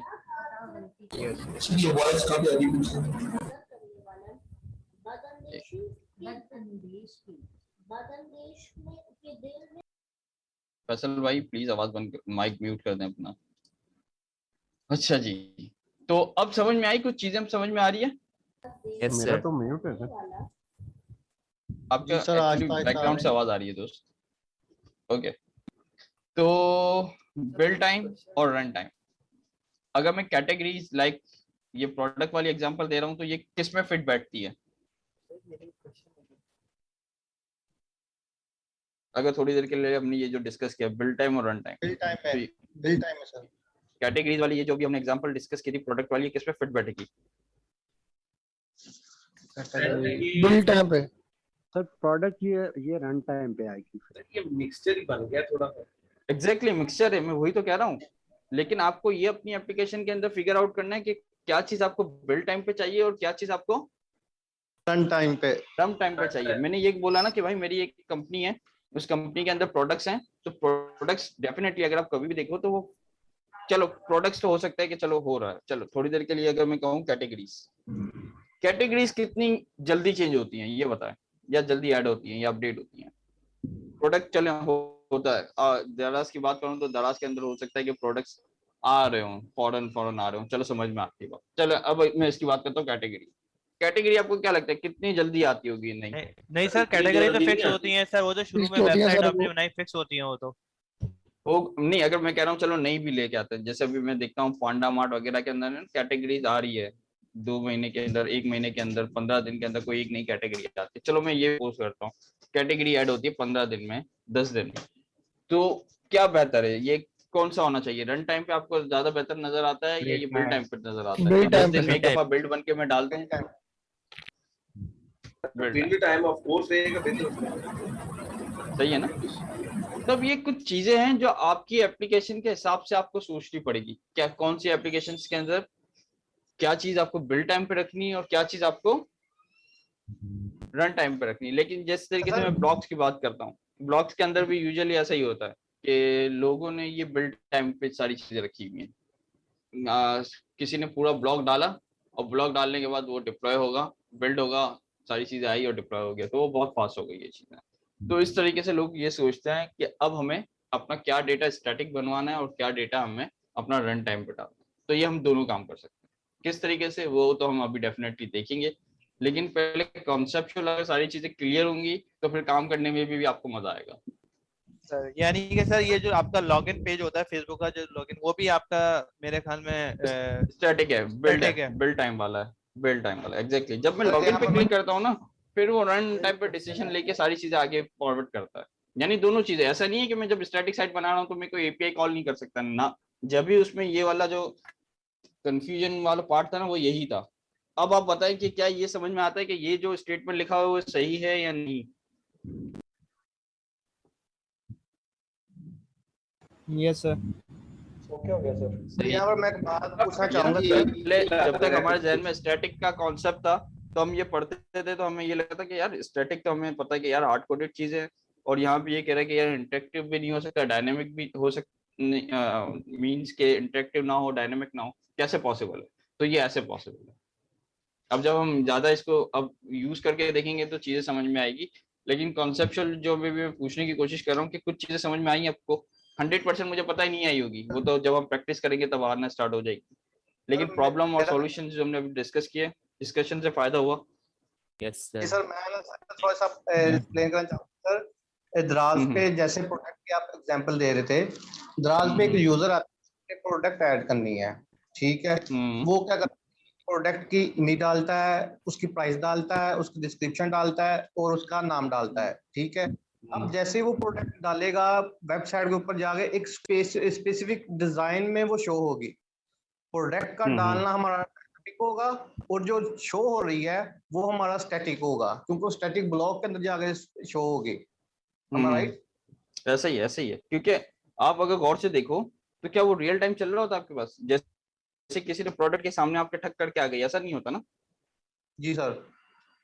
या तो आप पेज रिफ्रेश कर रहे होते हैं या किसी और राउट से घूम के आ रहे होते तो फिर डेटा आ रहा, तो वो किसी तरीके से टैकल कर सकते हैं कुछ चीजों को। वो हम देखेंगे इंशाल्लाह किस तरीके से लोग सोचते हैं, किस तरीके से काम करते हैं। लेकिन प्रॉब्लम समझ में आ गई तो फिर थोड़ा आगे चलते हैं और इसको यूज करने की कोशिश करते हैं। कहाँ पे स्टैटिक रखना है, कहाँ पे क्या डायनामिक होना चाहिए। हाँ, ये डेफिनेटली हर जगह हर एप्लीकेशन का एक अपना होगा। मैं ये मतलब मेरे पास कोई ऐसा रूल नहीं पड़ा हुआ कि मैं आपको बोलूँ कि यार इस एप्लीकेशन के अंदर ये होगा, इस एप्लीकेशन के अंदर ये होगा, नहीं। क्योंकि एप्लीकेशंस आप बनाते हैं, आप देख रहे होंगे, आपको ज्यादा बेहतर पता होगा कि क्या चीज है। हो सकता हो कि आप कह रहे हो कि मुझे हेडर के अंदर कहीं न्यूज दिखानी है, हर दफा अपडेट हो रही होगी, तो वो स्टैटिक नहीं रहा ना आपका, फिर वो रन टाइम पे आ गया। हाँ वो फिर रन टाइम पे आ गया। तो फिर कुछ चीजें आपको ऐसे कंपोनेंट्स बनाने होंगे जो रन टाइम पे काम करें, और कुछ ऐसे कंपोनेंट्स होंगे जो आपके बिल्ड टाइम के लिए होंगे। यानी कि सर चैट का जो चैट होती है वो रन टाइम होती है, यानी कि मैसेज आ रहा है और जा रहा है फौरन से, मतलब रिफ्रेश करने की भी जरूरत नहीं है, तो रन टाइम पे एग्जैक्टली वो रन टाइम के ऊपर है। वो सारा काम हम रन टाइम करवाएंगे डेफिनेटली। उसके लिए वही सारा काम करना पड़ेगा जो हम एपीआई कॉल्स होती हैं या सॉकेट का कनेक्शन हमने लगाया, वो सारा काम भी करना पड़ेगा। तो ऐसा नहीं है कि हम गेट्स भी बना रहे हैं तो सिर्फ और सिर्फ स्टैटिक साइट जनरेटर बना रहे हैं। ये हमारे लिए डायनेमिक भी है, यानी इंटरेक्टिव भी है, लाइक हम कॉल्स कर सकते हैं, सारे काम कर सकते हैं। लेकिन ये हमें फिगर आउट करना पड़ेगा कि हमें हमारे एप्लीकेशन में ऐसी क्या चीजें जो स्टैटिक हैं और ऐसी क्या चीजें जो डायनामिक है। अच्छा जी, तो open source framework on react, ये गेट्स भी अभी रिएक्ट के लिए ही मौजूद है और किसी के ऊपर एंगुलर वगैरह पे तो खैर नहीं है अभी। तो रिएक्ट के ऊपर ये फ्रेमवर्क बेस्ड मौजूद है हमारे पास गेट्स भी। और इससे हम स्टैटिक साइट जनरेट कर सकते हैं। इसका सबसे GraphQL सीखने का मकसद ही यही था हमारे यहाँ पे, क्योंकि गेट्सबी के अंदर हम क्या यूज करेंगे डेटा गेट करने के लिए? GraphQL GraphQL। सर ये पोस्ट डेटा हम कहीं ना कहीं किसी सर्वर में स्टोर कर रहे होंगे, आप लोग करेंगे वो, इंशाल्लाह हम देखेंगे इसके अंदर। और रिएक्ट यूज कर रहे हैं तो कोई टेंशन नहीं है, तो रिएक्ट सब में पड़ी हुई है। और इसके अंदर जिस तरीके से रिएक्ट के अंदर हम लोग कोई एप्लीकेशन यूज करनी हो तो हम कोई लाइब्रेरी यूज करते हैं, तो इसके अंदर हम गेट्सबी को यूज करते हैं। तो उसके अंदर हमारे पास क्या चीजें मौजूद होती हैं? उसके प्लगइन्स लाइब्रेरीज वही हैं, लेकिन गेट्सबी इसको प्लगइन्स का नाम देता है। हम देखेंगे कि कौन कौन से इसके प्लगइन्स हैं, किस तरह यूज कर सकते हैं। सर इसका कोई दोनों एक साथ हुआ ग्राफक्यूल और वीडियो सॉरी सही कोई लिंक का साथ हो गया यार, आपकी आवाज बिल्कुल नहीं आ रही दोस्त, बहुत डिस्टॉर्शन है आपकी आवाज। सर ये कह रहे थे ग्राफक्यूल और गेट्सबी के कुछ इकट्ठे हो गए, अलग अलग होगा? नहीं, अलग अलग होगा, पहले GraphQL होगा फिर गेट्सबी होगा। अब इसका फायदा क्या है? इजी टू यूज इट है, बहुत सारे इसके फीचर्स हैं। जैम स्टैक के स्टैंडर्ड्स को मेंटेन करता है, जिसके अंदर जावास्क्रिप्ट एपीआई मार्कअप हमने देखा। एपीआई हम लोग जो कॉल करेंगे वही GraphQL वाली, मार्कअप आपको HTML वाले पता है, जावास्क्रिप्ट की मदद से ये सारा काम करेंगे हम। मेरा इस कॉन्सेप्ट न्यूज का कि बिल्ड टाइम और रन टाइम का जो केस सिनेरियो है ना, ये जरा एक बार बता दो। ओके, देखिए बिल्ड टाइम का मतलब ये है कि हमें कुछ चीजें बिल्ड टाइम के लिए ऊपर चाहिए होती हैं। तो बिल्ड टाइम का मतलब है कि जब आप अपनी एप्लीकेशन को बिल्ड कर रहे होगे ना, तो हम किसी तरीके से डेटाबेस में या किसी सर्वर से ना डेटा लेके आएंगे और उससे हम अपने HTML CSS के पेजेस को क्रिएट कर देंगे, ठीक है। तो इससे फायदा ये होगा, यही वाला कॉन्सेप्ट है यहाँ पे, कि ये इट लोड्स सुपर क्विक, क्योंकि HTML CSS है तो ये लोड बहुत जल्दी हो जाती है। इंस्टेड ऑफ के अगर हम कोई जावास्क्रिप्ट से API कॉल करें या कुछ करें तो definitely it take some time, भले मिली सेकेंड्स लेती है लेकिन लेती है टाइम। लेकिन जो चीज़ें आप ब्राउजर पे क्लिक करते हैं और वो अगर HTML CSS पहले से उसकी मौजूद है, HTML में हार्ड कोडेड डेटा लिखा हो, तो बहुत फास्ट रेंडर हो जाता है वो, ठीक है। जैसे अगर आप लोगों ने वो काम किया था, हम लोग करते थे HTML CSS की वेबसाइट्स बनाते थे, तो आपने फील किया होगा कि जैसे ही हम HTML की वेबसाइट बनाते हैं तो बहुत क्विक लोड हो जाती है। लेकिन जब हम रिएक्ट की एप्लीकेशन बनाते हैं तो स्टार्टिंग में उसको थोड़ा सा टाइम लगता है। ऐसा है क्योंकि वो रिएक्ट का इंजन चलता है, फिर सारी चीज़ें वो कंपोनेंट्स लेके आता है, फिर आपके ब्राउजर के ऊपर शो कर रहा होता है। तो थोड़ा थोड़ा डिफरेंस है इसमें, इतना नहीं है कि टाइमली, इतना टाइम का डिफरेंस नहीं है, बट है।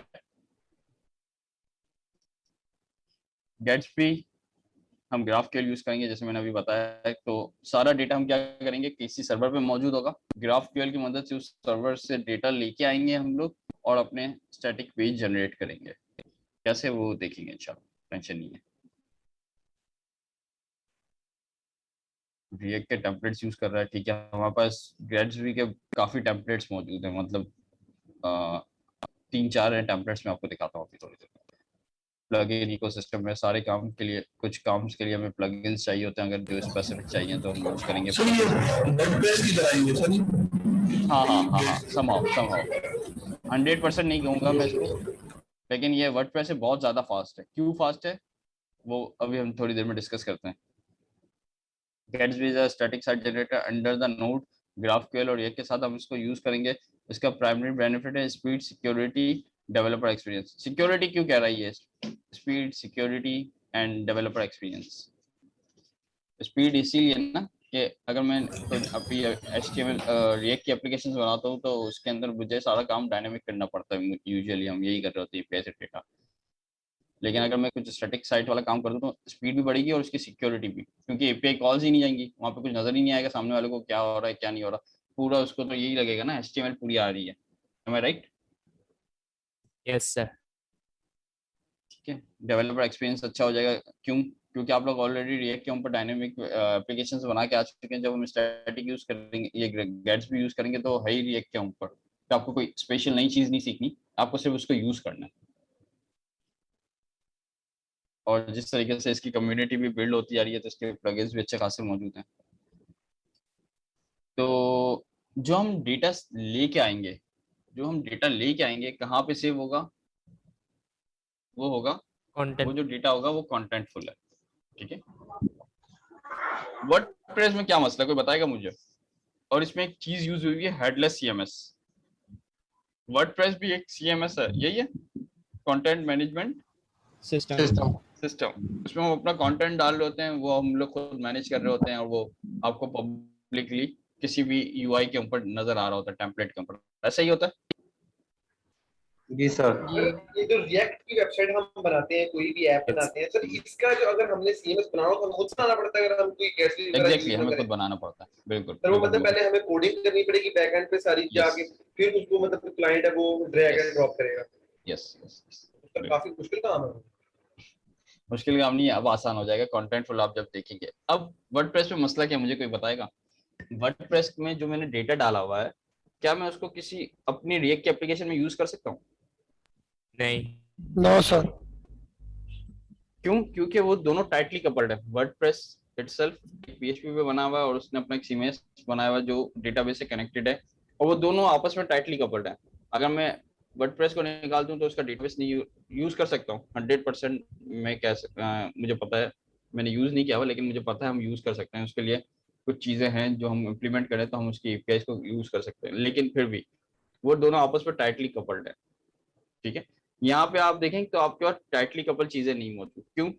क्योंकि हम सारा डेटा जो डालेंगे वो कंटेंटफुल के अंदर डालेंगे, और कंटेंटफुल हेडलेस सीएमएस है। हेडलेस सीएमएस का फायदा ये है कि ये वाला जो सीएमएस है ये मैं रिएक्ट के साथ यूज कर रहा हूँ, कल को मैं चाहूँ तो किसी और एप्लीकेशन का कर सकता हूँ, और फिर चाहूँ तो मैं किसी और के साथ यूज कर सकता हूँ। क्यों?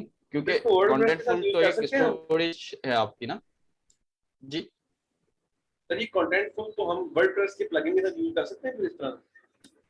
यही मैं कह रहा हूँ, वर्डप्रेस के साथ तो मुझे नहीं पता कि हम यूज कर सकते नहीं, वर्डप्रेस के बारे में मैं ज्यादा बेहतर नहीं बता पाऊंगा, लेकिन इसका फायदा ये है कि ये हेडलेस है, तो इसका कोई हेड ही नहीं है, यानी हम इसको कहीं पे भी लगा देंगे, हम इसको यूज कर सकते हैं। तो अभी मैं अपनी रिएक्ट एप्लीकेशन के साथ यूज कर सकता हूँ। हो सकता है ये क्या पता कंटेंटफुल वर्डप्रेस के किसी प्लगइन के साथ यूज करके हम इसको यूज कर सकते हो। तो ये फायदा है इसका। कपल्ड नहीं है, यहाँ पे सर्वर है, ये सर्वर में आप अपना डेटा स्टोर करें, और इस डेटा को आपको एक्सेस करने के लिए हमें क्या यूज करेंगे? ग्राफ। अच्छा सर, आजकल नया एक ट्रेंड आया हुआ है, मतलब जिन लोगों के मतलब बहुत हैवी अभी प्रोजेक्ट बन गए हुए हैं वर्डप्रेस के ऊपर, ठीक है, तो उसकी ऐसी है कि मतलब जैसे जैसे वो हैवी होता जाता है, कंटेंट ज्यादा आता है, तो वो स्लो होता जा रहा है। अब यूजर की रिक्वायरमेंट ये है कि अपने फ्रंट एंड जो है ना फास्ट करना है, तो वो वर्डप्रेस का बैक एंड वही रहने देते हैं, ठीक है, और जो उसका फ्रंट एंड है वो रिएक्ट पे या किसी पे ले आते हैं। बिल्कुल बिल्कुल। क्या लॉजिक होती है सर, ये ग्राफिकल के जरिए कर रहे हैं, क्योंकि वहां से तो एपीआई आएगी वहां। नहीं वो लोग ग्राफ के जरिए नहीं होते, मैं आपसे कर रहा हूँ कि वो ग्राफ के लिए वहां पे एक प्लगइन है, पेड प्लगइन है, जिसकी मदद से ये हो जाता है कि आपको एपीआई एक्सेस मिल जाता है, यानी आप डेटाबेस से डेटा ले सकते हो एपीआई की मदद से। मुझे भी 100% नहीं पता क्योंकि मैंने काम नहीं किया हो, लेकिन ये मैंने हमारे यहाँ डेवलपर्स कर रहे होते तो मुझे इतना थोड़ा सा आइडिया है कि ये वहाँ पे ना एक फ्री प्लगइन भी है जो आपको एपीआई क्रिएट कर देता है। ऐसा कुछ है, बिल्कुल सही कहा आपने, मैंने यूज किया हुआ सर। बस तो देखें लाइव एग्जांपल हमारे पास मौजूद है, और क्या चाहिए, सब हो सकता है, ऐसा नहीं है कि नहीं हो सकता। तो फिर लोग क्या करते हैं, उसको एज अ सर्वर ट्रीट कर रहे होते हैं, और फिर अपनी रिएक्ट की एप्लीकेशन बना लिया, किसी और फ्रेमवर्क या लाइब्रेरी के ऊपर काम करके उन्होंने उसको यूज कर लिया।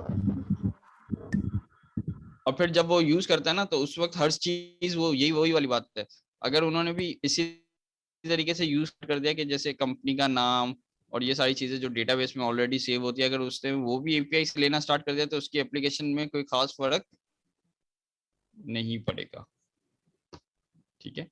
तो फिर उनको वही वाली बात है, उनको लगता है कि मुझे ये डेटा वाला है, ये डेटा मुझे वहां से चाहिए, बाकी जो चीजें कुछ स्टैटिक है तो उन्होंने खुद डाल दी, गुड, वही वाला काम हो जाता है।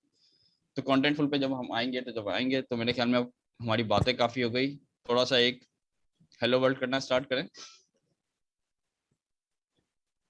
Yes sir.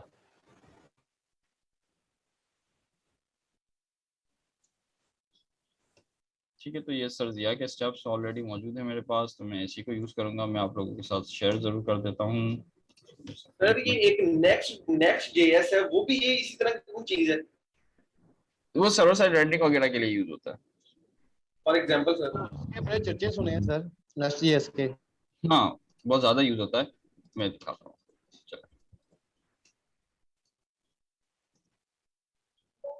जेएम स्टैक और गेट्सबी में फर्क क्या है? सॉरी, जेएम स्टैक और गेट्सबी में क्या फर्क है? जैम स्टैक जिस तरीके से हम मीन स्टैक मन स्टैक यूज करते थे ना, तो मीन स्टैक और मन स्टैक में क्या होता था? MongoDB, React और एग्जैक्टली Express वो और सारी चीजें Node.js। यूज करते हैं तो हम क्या बन जाएंगे, मन स्टैक या मीन स्टैक। उसी तरीके से अगर हम गेट्सबी और कॉन्टेंटफुल वगैरह यूज कर रहे होंगे तो हम कौन से स्टैक को फॉलो कर रहे होंगे? JM stack. Jam stack.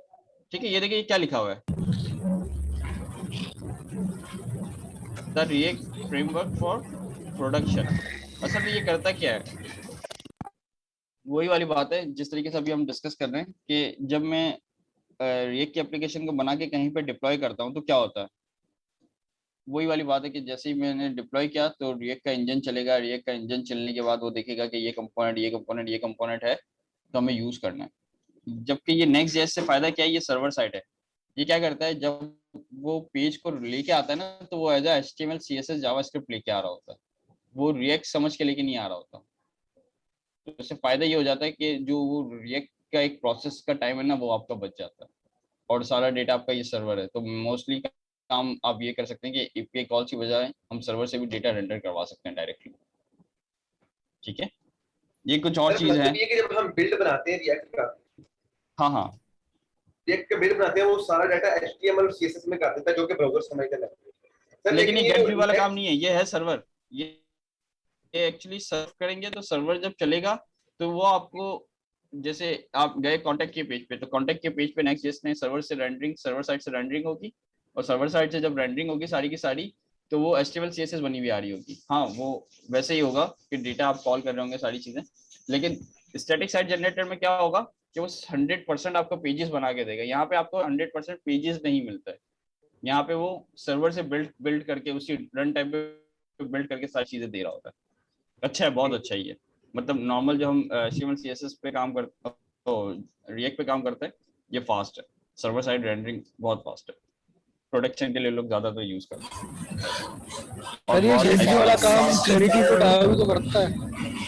Sorry, Gatsby क्या करता है मैं दिखाता हूँ आपको, एक मिनट। अभी हम स्टार्ट करते हैं तो अभी आपको आइडिया हो जाएगा कि नेक्स्ट सर मैं कह रहा था कि Sanity.io भी तो गेट्सबी वाला काम करता है। कौन? Sorry, Sanity.io। नहीं यार, नहीं आइडिया दोस्त। सैनिटरी के बारे में पढ़ूंगा तो फिर मैं बताऊंगा, मैं ऐसे फॉरन नहीं बता सकता क्योंकि अभी मैंने पढ़ा नहीं है तो मैं नहीं बता पाऊंगा। अच्छा जी, तो जिस तरीके से हम लोग रिएक्ट की CLI वगैरह यूज करते हैं तो इसी तरीके से हम क्या यूज करेंगे, गेट्सबी की CLI। अगर मुझे CLI अपने सिस्टम में इंस्टॉल ना करना हो और मुझे ये वाला काम करना हो तो कैसे करूंगा?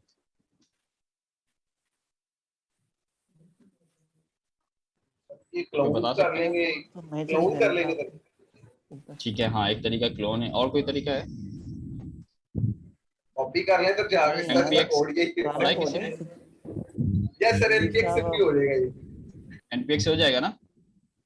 जी सर, थोड़ा तो चाहिए। हाँ बिल्कुल हो जाएगा। NPX का मतलब है नोड पैकेज एग्जीक्यूटर। तो जिस तरीके से NPM के लिए हमें इंस्टॉल करना पड़ेगा पूरे सिस्टम के अंदर, अगर मैं पूरे सिस्टम में इंस्टॉल नहीं करना चाहता तो यहाँ पर डायरेक्ट इसके पहले लगा दूं NPX एंड देन ये कमांड, ये हो जाएगा। ठीक है, अब हम चलते हैं थोड़ी देर के लिए गेट्सबी के ऑफिशियल उसके ऊपर चलते हैं।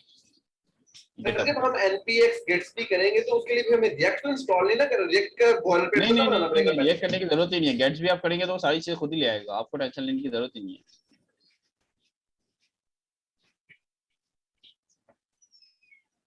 गेट्सबी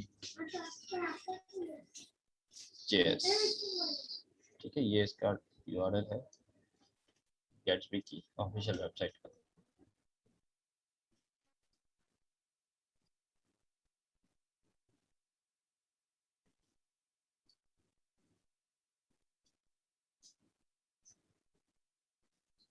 ठीक है, तो ये देखिए ये गेट्सबी की ऑफिशियल वेबसाइट है और वो ऑफिशियल गेटअप है। तो हम यहाँ पे आए तो ये देखिए यही कह रहा है कि अगर आप गेट्सबी न्यू करोगे तो भी आपका प्रोजेक्ट बिल्कुल बन जाएगा। लेकिन ये प्रोजेक्ट बनेगा तो ये सारी चीजें क्या होगी इसके अंदर, कुछ भी मतलब एक नॉर्मल सा टेम्पलेट होगा जिसके अंदर कुछ चीजें मौजूद नहीं होंगी, सारी चीजें आपको स्टेप बाय स्टेप एक एक करके ऐड करनी पड़ेंगी, ठीक है। और इसके अलावा इससे हमें कुछ अपने वो दिए हुए पहले से बने बनाए टेम्पलेट्स, अगर हम वो यूज करना चाहें तो हम वो यूज कर सकते हैं, बिल्कुल टेम्पलेट्स इसके जी। हाँ मैं दिखा रहा हूँ आपको, एक मिनट दीजिएगा। इसको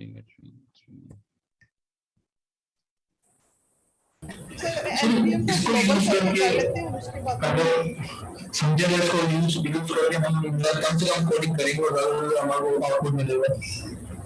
यार अनफॉर्चुनेटली दोस्त आपकी आवाज बहुत हो रही है तो मुझे क्लियर नहीं आ रही। सर एनपीएम को ग्लोबल करके कर लेते हैं इंस्टॉल, और उसके बाद न्यू करके कोई भी नाम देके उसमें करेंगे तो हो जाएगा। हाँ हाँ बिल्कुल हो जाएगा। और थर्ड स्टेप में इसको डेवलप, लेकिन वो एक बहुत सिंपल सा टेम्पलेट मिलेगा, उसके अलावा आप बहुत सारी चीजें खुद करनी पड़ेंगी, ठीक है। अभी मैं दिखाता हूँ इसके टेम्पलेट्स कहाँ कहाँ मौजूद है, मुझे सिर्फ एक मिनट दीजिएगा। ये तो वही है गैट्सबी हम किस तरीके से यूज कर सकते हैं, लेकिन ये देखें प्लगइन लाइब्रेरीज भी हैं इसके पास। तो जो मैं आपसे कह रहा था ना प्लगइन्स के, तो इसमें बहुत सारे प्लगइन्स हमारे पास मौजूद है। मैं सिर्फ आपको इसके वो टेम्पलेट्स दिखाना चाह रहा हूँ, ये रहा create project from starter templates. तो स्टार्टर टेम्पलेट्स के लिंक कहाँ पे मिलेंगे भाई, मैं देख लेता हूँ। First is starter library. तो ये देखें ये पहले से बने बनाए क्या है स्टार्टर प्रोजेक्ट्स मौजूद हैं। अगर आप कहेंगे यार गैट्सबी स्टार्टर शॉपिफाई, तो ये शॉपिफाई का पूरा टेम्पलेट बना बनाया मिल जाएगा आपको। सिर्फ और सिर्फ क्या करना होगा, आपको इसको अपने किसके साथ कनेक्ट करना होगा, सर्वर के साथ। हाँ कॉन्टेंटफुल के साथ कनेक्ट करना होगा, वरना तो पूरी ये आपको कंपोनेंट्स और सारी चीजें पूरी बनी बनाई मिल जाएगी। अच्छा है ना। रिएक्ट में बात करो तो रिएक्ट पे हमारे पास टेम्पलेट्स मौजूद नहीं है, हमें खुद करना पड़ता है सारा काम यूजुअली, ऐसा ही है। Yes sir. यहाँ पे देखें ये पोर्टफोलियो अगर आपको बनाना है तो आप ये वाला टेम्पलेट यूज कर सकते हैं। तो ये देखें इसके बहुत सारे टेम्पलेट्स ऑलरेडी मौजूद हैं। ये देखें ब्लाउज बनाना है, ब्लाउज का पहले से टेम्पलेट मौजूद है। जब हमें इसे एडिट करना होगा तो हम जाके रिएक्ट वाली कोडिंग से एडिट करेंगे कि live WordPress drag and drop करेंगे? नहीं रिएक्ट की तरह कोडिंग में एडिट करना पड़ेगा, वो लाइव वर्डप्रेस वाला सीन नहीं है, ठीक है। तो ये देखें अगर टाइप स्क्रिप्ट के साथ आपको यूज करना है गैट्सबी, तो ये टाइप स्क्रिप्ट के साथ। ये देखें बेतहाशा इसके अंदर टेम्पलेट्स मौजूद है। पहले तो सिर्फ 3-4 आते थे, अभी काफी हो गए, तो लोगों ने इस पे अपना इनपुट देना। ये अच्छे खासे इसके टेम्पलेट्स मौजूद है। अगर आपको कोई शॉपिफाई वेबसाइट्स बनानी है या कुछ पहले से बनी बनाई थीम यूज करनी है, तो ये देखें ऑलरेडी सिर्फ आपको इसको कनेक्ट करवाना होगा अपने कंटेंट के सर्वर के साथ और सारा डेटा आपके पास फिर आ जाएगा, ठीक है। चलो अब इसको देखते हैं। ये आपको दिखा दिया जो मेन काम था। अब हम आते हैं जरा वापस से सर के कोड के ऊपर। ये कैसे हटेगा भाई,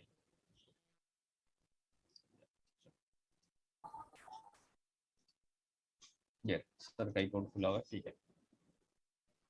तो सर ने क्या किया हुआ है, एक स्टार्टर टेम्पलेट लिया हुआ है, क्या गैट्सबी स्टार्टर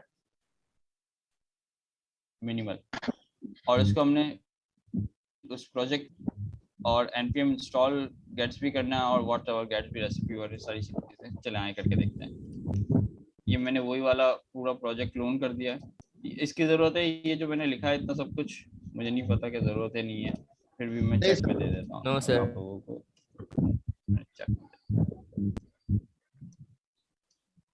ओके जी, अब हम आते हैं गैट्सबी के 0 वाले पे और इसके अंदर चलते हैं। npmi करता हूँ मैं, क्योंकि अभी मैंने इसको इंस्टॉल नहीं किया और माइट भी पॉसिबल है कि मेरे पास एक इशू आए, लेकिन लेट्स सी। पहले मैं कंफर्म नहीं है तो मैं बता भी नहीं था, देख सकते हैं npmi, क्योंकि इसमें अभी मेरे पास पैकेजेस इंस्टॉल नहीं। तो हर सर के स्टेप्स देखिएगा, उसके नीचे रीड में पढ़िएगा, कमांड्स दिए पेस्ट कीजिएगा, प्रोजेक्ट बन जाएगा। प्रोजेक्ट बनने के बाद आपको npmi करने की जरूरत नहीं है, क्योंकि जब आप प्रोजेक्ट बनाते हैं तो नोड मॉड्यूल्स इंस्टॉल हो जाते हैं। बट मेरे पास डेफिनेटली मैंने क्लोन किया हुआ अभी, तो मेरे पास नोड मॉड्यूल्स नहीं है, तो मैं इसको माइक बंद कर, डिस्टॉर्शन बहुत ज्यादा आ रहा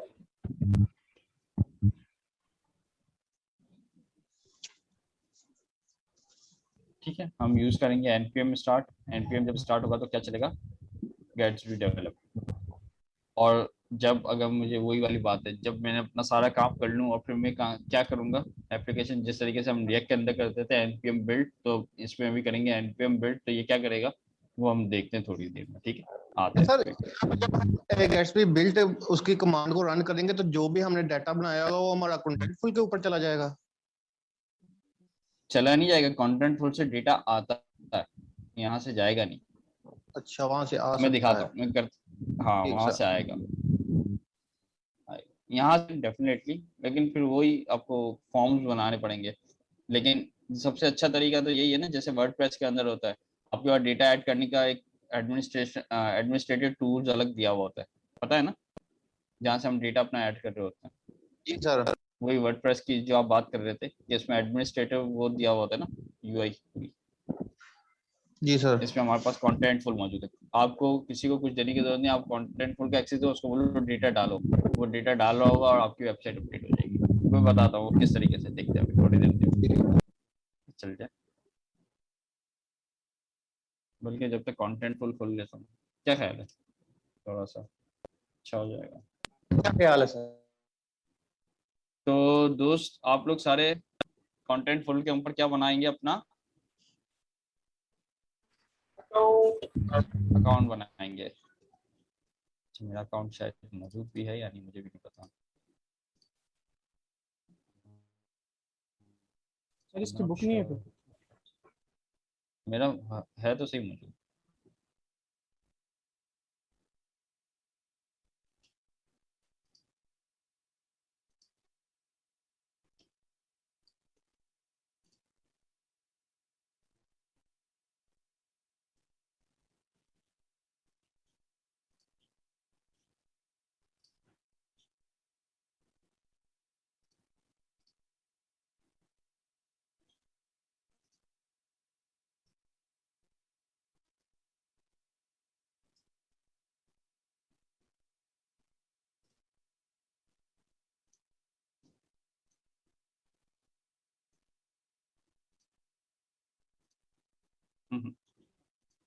पता नहीं मेरा है या नहीं, लेट्स सी।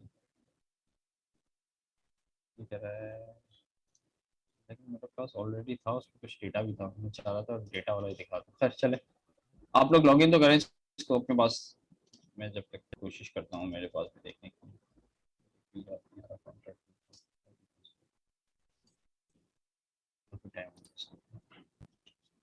अच्छा जी, तो जब तक थोड़ी देर के लिए यहाँ पे भी देखते हैं क्या हुआ।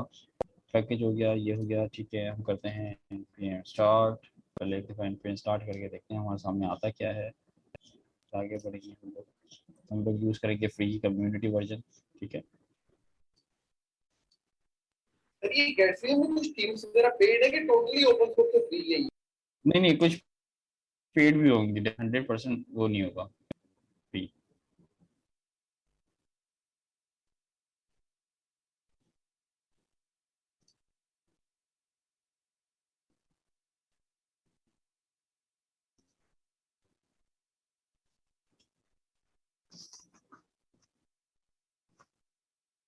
चले गेटअप सी कर देते हैं, कोई मसला नहीं है, पुराना वाला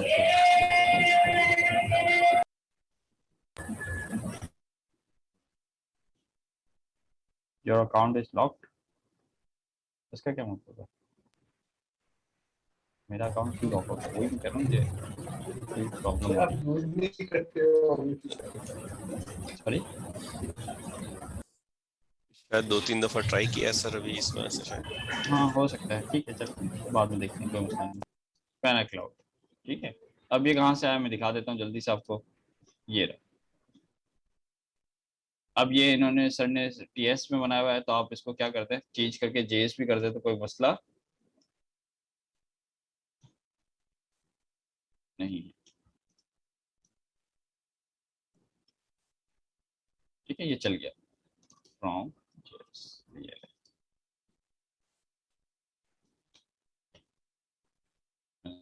फॉर्मेट चेंज कर दिया है।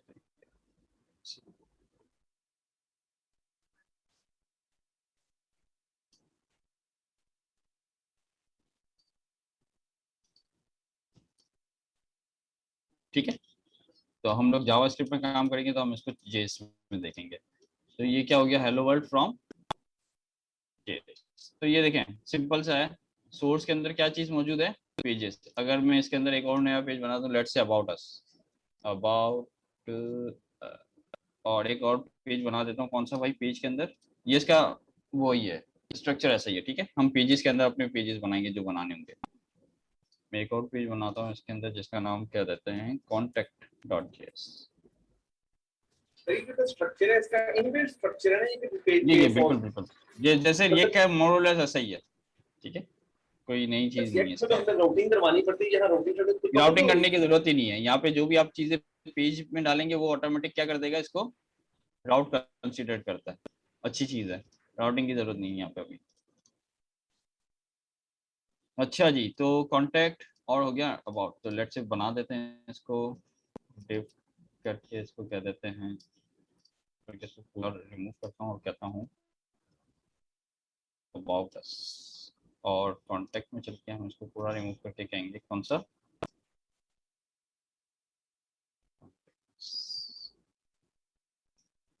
Let's see. अब मैं जाता हूँ अबाउट, अबाउट, तो ये देखिए अबाउट पे आ गया। अब मैं जाके कहता हूँ कॉन्टैक्ट, ये क्या करेगा, कॉन्टैक्ट करेगा, ठीक है। कुछ चीजें अच्छी नजर आ रही हैं आपको कि इसमें देखा आपको राउटिंग नहीं करनी पड़ी, सारी पेजेस के अंदर आप जितने पेजेस बनाएंगे वो पेज ऑटोमेटिक बनना स्टार्ट हो जाएंगे। और ये सारी चीजें जैसे रिएक्ट के अंदर है। अभी ये क्या चीजें हैं, अभी हम इसके ऊपर आते हैं। ये गेट्सबी कॉन्फ़िग क्या है, तो क्यों ये टाइपस्क्रिप्ट क्यों नजर आ रहा है यहाँ पे हमने,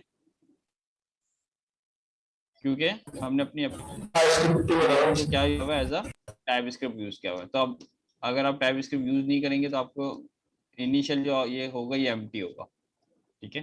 तो खैर अभी इसका फायदा मैं दिखाता हूँ। पहले तो ये देखें कोई ऐसी चीज नहीं है जो नई फोल्डर हो, कैसे, ठीक है, रहने देते हैं इसको थोड़ी देर। नोड मॉड्यूल्स आपको पता है पब्लिक का फोल्डर जैसे रिएक्ट के अंदर होता था वैसे ही पड़ा हुआ है। ये रिएक्ट के अंदर सोर्स है, सोर्स मतलब गेट्सबी के अंदर सोर्स है, और पेजेस, पेजेस के अंदर हम जितने भी फोल्डर्स बनाएंगे ये आपके पेजेस होंगे। इसके अंदर मैं कर सकता हूँ कंपोनेंट, और इस कंपोनेंट के अंदर न्यू फोल्डर,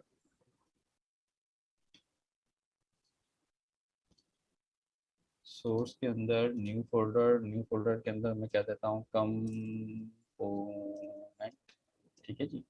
कंपोनेंट के अंदर मैं क्या देता हूँ, लेट्स से header.js। तो कोई टेंशन वाली बात ही नहीं है। हेडर के अंदर मैं हेडर ले आया और यहाँ पे लिख देता हूँ हेडर। और जिस तरीके से हम रिएक्ट के अंदर काम करते थे इंपोर्ट और करते थे, लेट्स से अब यहाँ पे इंपोर्ट करके देख लेते हैं। इंपोर्ट हेडर फ्रॉम पेज के पेज पे हूँ, एक पीछे जाना पड़ेगा, कंपोनेंट, कंपोनेंट में से लिया मैंने हेडर और इसको रैप कर देते हैं हम के अंदर फ्रैगमेंट कहाँ है ये, और यहाँ पे हम ले आएंगे अपना हेडर। क्या ये पॉसिबल है, वैसे ऐसा ही सवाल है। यस सर, पॉसिबल है ना, रिएक्ट में यही करते थे ना, कंपोनेंट्स बनाते थे और उसको यूज करते थे। तो ये ले हेडर आ गया अबाउट के पेज पे। अब यही वाला कंपोनेंट अगर मुझे कॉन्टेक्ट में चाहिए तो पॉसिबल। सर जैसे रेक्ट में हमारे पास स्पेसिफिक कंपोनेंट होता था app.js, सारे कंपोनेंट हम उसी के अंदर एंटर करवाते थे, तो इसके अंदर वो कौन सा कंपोनेंट है? इसमें जो आपका स्टार्टिंग पॉइंट है ना वो इंडेक्स है पेज के अंदर। जैसे हमारे पास HTML में क्या होता है, पब्लिक के अंदर index.html होता है। जी सर। यस सर, ठीक है, तो इसी तरीके से हमारे पास पेजेस के अंदर index.js है, ये आपका स्टार्टिंग पॉइंट है। जैसे एप्लीकेशन स्टार्ट होगी तो index.js चलेगा। फॉर एग्जांपल सर अभी आपने हेडर का कंपोनेंट बनाया, ठीक है, अब मैं चाहता हूँ ये सभी के सब पेज के ऊपर आ जाए। अभी तो आपने एक कंपोनेंट के अंदर उसको कॉल किया ना, ये क्या चीज है? मैंने गलत URL डाला, तो गलत URL के अंदर ये इसका डिफॉल्ट है, पेज नॉट फाउंड। ये कह रहा है कि there is not a page, यानी अगर मैंने कोई पेज ही नहीं बनाया, मैं इसको हिट कर रहा हूँ, इसका डिफॉल्ट पेज है 404 का। हम इसमें 404 का अपना पेज डिजाइन कर सकते हैं। खैर बोले क्या कह रहे थे आप? सर मैं ये कह रहा था कि अभी आपने हेडर का कंपोनेंट बनाया, ठीक है, और उसको एक कंपोनेंट के ऊपर कॉल कर दिया तो वहां पर उसके ऊपर हेडर आ गया। अब हमें पूरी वेबसाइट के अंदर चाहिए, ठीक है, तो हमारे पास कोई ऐसा सेंटर पॉइंट होना चाहिए जिसके ऊपर हम नीचे हेडर शो करना है, हेडर। हाँ तो ये आपका सेंटर पॉइंट ये है ना, लेकिन ये कंपोनेंट्स होगा, मतलब ये, हाँ ये सेंटर पे पॉइंट मतलब यही है ना कि कंपोनेंट्स हैं। अब इसके अंदर आप जो भी यूज करना है, इसके लिए हमारे पास आगे चलता हूँ। जो आप कह रहे हैं ना वो टेम्पलेट बनानी पड़ेगी। टेम्पलेट कैसे बनाऊंगा वो मैं दिखाता हूँ आपको, मैं बताता हूँ। सर दूसरी बात ये मैंने पूछना थी आपसे कि जिस तरह भाई ने बात की कि सेंट्रल जो है ना वो हेडर होस्ट के नीचे सर ऐसा आ है। रहा हो, कॉन्टैक्ट का पेज आ रहा हो, प्रोडक्ट का आ रहा हो, आएगा। तो उन पे क्लिक करें तो लिंक, सर वो लिंक ये जो पेजेस तो बने हुए हैं तो लिंक कैसे करना पड़ेगा इसे? मैं बताता हूँ आते हैं स्टेप बाय स्टेप। पहले ये समझ में आ गया, ये नॉर्मल स्टार्टर पैकेज था जिसके अंदर थोड़ी सी चीजें थी, जिसमें टाइपस्क्रिप्ट सेटअप हुआ हुआ सारी चीजें, और हमने इसको यूज कर लिया। कोई मसला यहाँ तक? पहले ये बताएं, नॉर्मल रिएक्ट ही है ना, कोई ऐसी चीज देखी हमने? नहीं नॉर्मली है, नहीं देखी, ठीक है। अब हम क्या करते हैं, इसमें एक नई चीज करके देखते हैं। क्या ये करके देखें, इससे क्या फायदा होता है, देखते हैं। ओके सर, बिल्ड बनाएंगे। अभी तो हमारे पास कोई एपीआई कॉल नहीं है डेफिनेटली, क्योंकि अभी हमने कंटेंट थोड़ी अटैच किया है उस पर। लेकिन जब हम करेंगे तो क्या फायदा होगा वो भी आपको नजर आएगा। लेकिन अभी भी एक आपको इनिशियली फायदा नजर आ जाएगा फौरन। जब हम अपनी रिएक्ट की एप्लीकेशन को बिल्ड करते हैं तो क्या होता है, सर एक फाइल बन जाती है, बिल्ड का फोल्डर बनता है। हाँ। तो उसके अंदर जाके स्टैटिक एचटीएमएल सीएसएस में जो है ना वो बनाता ही फाइल। हाँ लेकिन आपके इंडेक्स की फाइल ही होती है, इसके अलावा कोई दूसरी एचटीएमएल फाइल होती है? नो सर, कोई फाइल नहीं, सिंपल एक फाइल। सारा काम किसकी मदद से हो रहा होता है? सर बिल्ड की मदद से एचटीएमएल जावास्क्रिप्ट की मदद से, ठीक है, ऐसे ही है ना, रूट एलिमेंट बनता है। हाँ। अब यहाँ पे देखें ये क्या क्या है इससे, ये देखें ये बिल्ड बन गया इसका, पब्लिक के अंदर इसने बिल्ड बना दिया। अब बिल्ड बनाने के बाद ये देखें इसका काम क्या किया इसने, हर फोल्डर में इंडेक्स की फाइल बना दी है। जब हम उस फोल्डर पे जाएंगे तो इंडेक्स की फाइल को ये देखें पूरा एचटीएमएल यहीं पे लिखा हुआ है। ये मजेदार चीज है इसकी, स्टैटिक साइट जनरेटर। जबरदस्त। तो अब देखें हमने अगर मैं एचटीएमएल के अंदर ये काम करने आता तो मुझे कॉन्टेक्ट वाला जो हेडर वाला काम है वो कॉपी पेस्ट करना पड़ता, और अगर कहीं एक जगह चेंज होता तो मुझे सब जगह जाके चेंज करना पड़ता। कंपोनेंट नहीं बना सकता था मैं स्टैटिक साइट्स के अंदर। यहाँ पे देखें, ये आपने पूरा स्टैटिक साइट जनरेटर से पूरा अपना वो बना। सर इसने मुझे अगर आगे जाके चेंज में करना कन्वर्ट कर दिया, पूरा एचटीएमएल में कन्वर्ट कर दिया, बिल्कुल। ये देखिए ये आपका हेडर, जबरदस्त काम हो गया। यस सर, बेहतरीन हो गया। आगे चलें नेक्स्ट स्टेप पे। मतलब ये फायदा समझ में आया आपको? देखिए आपने काम सारा रिएक्ट के अंदर किया, और जैसे ही मैंने बिल्ड बनाई उसने उसके जितने भी स्टैटिक पेजेस थे उसने इसके पेजेस बना दिए मुझे, लाइक दिस जो आपके सामने। बाइबल वाला काम कर तो अगर रहा है। आपके सॉरी बाइबल वाला, बाइबल हाँ बेबल एक्चुअली ट्रांसपाइलर है। बेबल जो है ना एक्चुअली वो ट्रांसपाइलर है, मतलब वो आपके कोड को जावास्क्रिप्ट के ES6 ES7 के कोड को कन्वर्ट करके जावास्क्रिप्ट के अंदर कन्वर्ट करके स्पेसिफिक वर्जन को वो सारे काम करते हैं। बेबल वाला हाँ यहाँ पे इसने बेबल वाला काम नहीं किया इसने, तो पूरी उसी को उठा के उसकी एचटीएमएल जनरेट कर दी। गेट्सबी का ये फायदा है। सर मैंने पूछना था, हम रिएक्ट से टोटली अब हट चुके हैं ना, आपकी जो रिएक्ट बार बार कह रहे हो कुछ यूज करता हूं। रिएक्ट ही होगी पूरी, इसमें रिएक्ट ही है मेरे दोस्त, पूरी रिएक्ट है। नहीं मतलब रिएक्ट, मतलब इसमें रिएक्ट की कोई चीज मुझे नजर नहीं आ रही, खाली आप कोडिंग के लिए ऐसे कह रहे हैं कि फॉर्मेट रिएक्ट और सारी चीजें रिएक्ट ही यूज होगी इसके अंदर। हम लाइब्रेरीज यूज कर सकते हैं इसमें, रिएक्ट की सारी चीजें यूज हो सकती है जो आप पहले करके आ रहे हो। तो ये गेट्सबी जो है रिएक्ट थोड़ी सी इसके अंदर हमारे लिए फायदा हो गया कि जो हमें राउटिंग वगैरह करनी थी वो नहीं करनी पड़ेगी, और बहुत सारी चीजें हैं, लेकिन है तो पूरी रिएक्ट ही है। हम अपने रिएक्ट के अंदर जो यूज इफेक्ट के जो हुक्स यूज करते थे सब कुछ आप यूज कर सकते हैं इसके अंदर। Okay sir, thank you. चलें अब चलते हैं क्या, पेज कंपोनेंट लिंकिंग। ये देखें इसमें हमें लिंक मिलता है कहाँ से, जो आपका सवाल था, कहाँ से लिंक मिला ये? Gatsby से लिंक मिल गया, Gatsby ठीक से। हो गया। पहले हमें लिंक कहाँ से मिलता था? रिएक्ट राउटर से, याद है? यस सर, हम रिएक्ट राउटर यूज करते थे। हाँ, जब हम रिएक्ट राउटर यूज करते थे तो हमें लिंक रिएक्ट राउटर से मिलता था, लेकिन अभी हम गेट्सबी यूज कर रहे हैं तो हमें लिंक कहाँ से मिला है? Gatsby से। गेट्सबी से। तो स्लैश का मतलब क्या हुआ? index.js वाला पेज, मैं राइट? रूट जो होम होता है, हाँ, पेज के ऊपर जो इंडेक्स का पेज जो राउट होगा वो क्या होगा? स्लैश, यानी स्लैश होम पेज आप जिसे कहते हैं यूजुअली। और इंडेक्स से मुझे कहाँ पे जाना है? स्लैश अबाउट पे, तो स्लैश अबाउट, सिंपल। कोई ऐसी चीज जो इसमें रन करके दिखाने की जरूरत हो मुझे? नहीं है ना? तो जो आपने अभी लिंकिंग की बात की, इसमें लिंक के लिए हम लोग गेट्सबी का लिंक यूज करेंगे, लाइक दिस।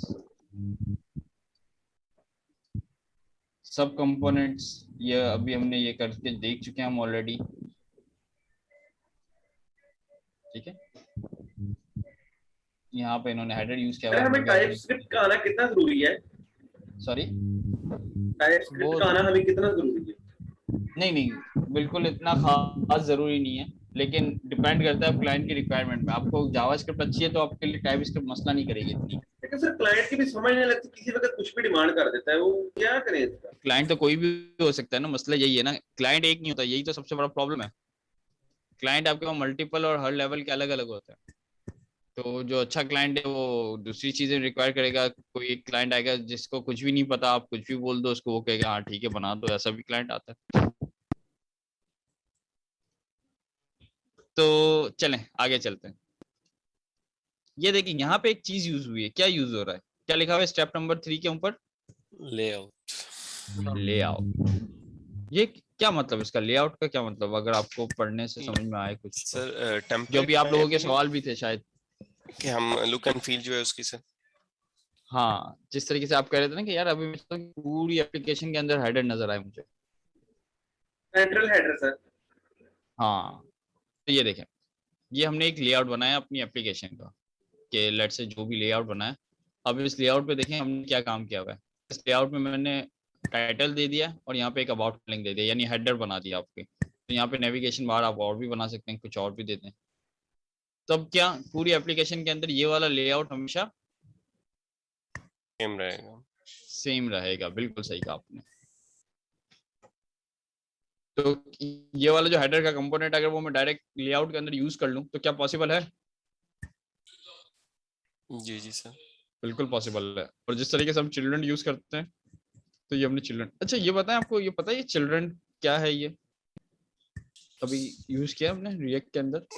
सर ये उस टैग के अंदर जो भी लिखेंगे उसको एज अ चिल्ड्रन ले लेगा। जो props.children हमें मिलता है उसका मतलब ये होता है कि हम इन एक्चुअली तो हम ज्यादातर क्या बनाते हैं? सेल्फ क्लोजिंग टैग, ऐसा ही है। तो सेल्फ क्लोजिंग जब हम टैग बनाते हैं तो उसमें चिल्ड्रन नहीं मिलता हमें। क्यों? उसके अंदर हमें क्या मिल रहे होते हैं? प्रॉप्स के अंदर आपने यहाँ पे जो प्रॉप्स डिफाइन किए हुए होते हैं। लेकिन जब आप टैग को ओपनिंग और क्लोजिंग के अंदर यूज करना स्टार्ट करते हैं लाइक दिस, तो यहाँ पे आपको जो भी इस ओपनिंग और क्लोजिंग टैग के अंदर आपने जो भी लिखा होगा वो कौन से प्रॉप में मिलेगा आपको?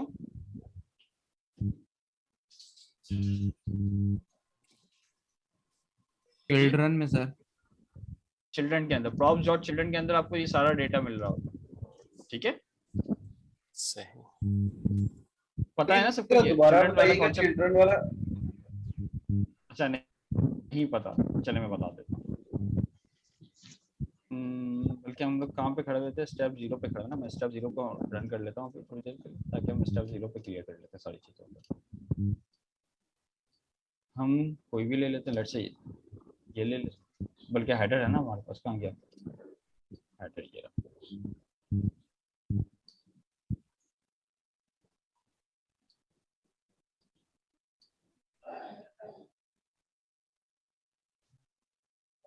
ठीक हो गया जी।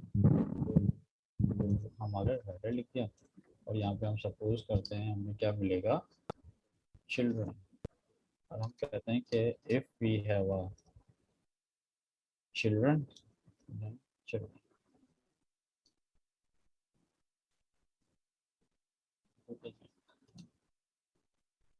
ओके, अब हम करते हैं अबाउट के अंदर हेडर दिया था, इस हेडर पे जाता हूँ और पहले ये कर लेते हैं। तो अभी देखते हैं कि क्या मेरी एप्लीकेशन में कितना फर्क आता है, देखते हैं वापस।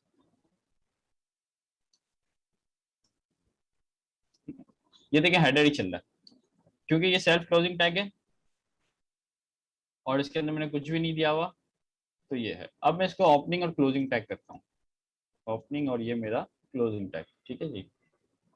अब मैं कहता हूँ इसको hello world in header via children, ठीक है।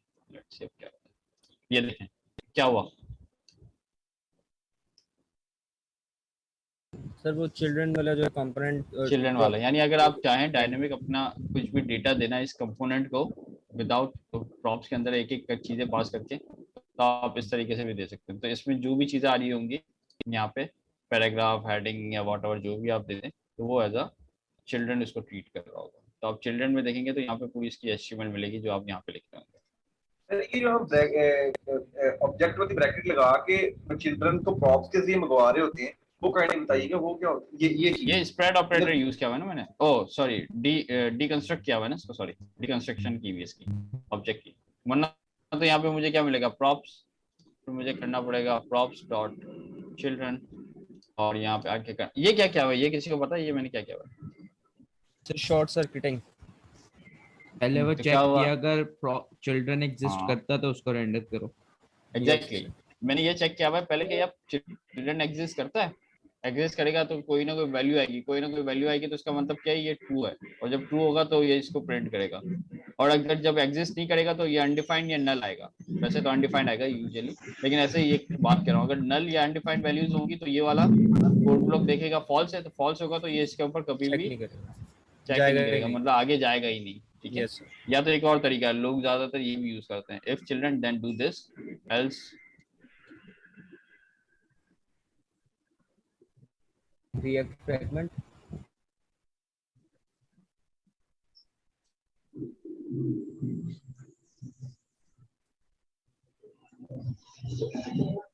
ये चलेगा, no children form, sorry sure sir. ये सर, लेकिन ये फिर टेक्स्ट लिखा हुआ आ जाएगा उधर, हम शो तो नहीं करवाना टेक्स्ट चाहेंगे। डिबगिंग के लिए ठीक है ये, मतलब ये डिपेंड करता है ना आपके सिनेरियोस के ऊपर, कि आपके सिनेरियो में क्या चीज चल रही है, मुझे नहीं पता सर। ये तो वेरी सिंपल है, अगर हम जाके वैसे भी इसके हेडर के नीचे एक नई हेडिंग बना के लिखते तो वो भी शो करवा देगा। बिल्कुल कर सकते हैं, लेकिन वो डायनेमिक नहीं होगा ना।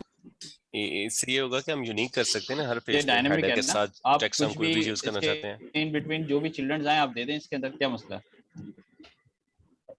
जैसे सर आपने एग्जांपल दी थी कि मतलब हमें रन टाइम पे न्यूज वगैरह चाहिए या ऐसा डाटा चाहिए तो हम चिल्ड्रन में हेडर के अंदर चिल्ड्रन में पास कर देंगे। हाँ कुछ भी कर सकते हैं, मतलब ये सारे काम कर सकते हैं आप यूजुअली, ठीक है। तो ये चिल्ड्रन है, ठीक है।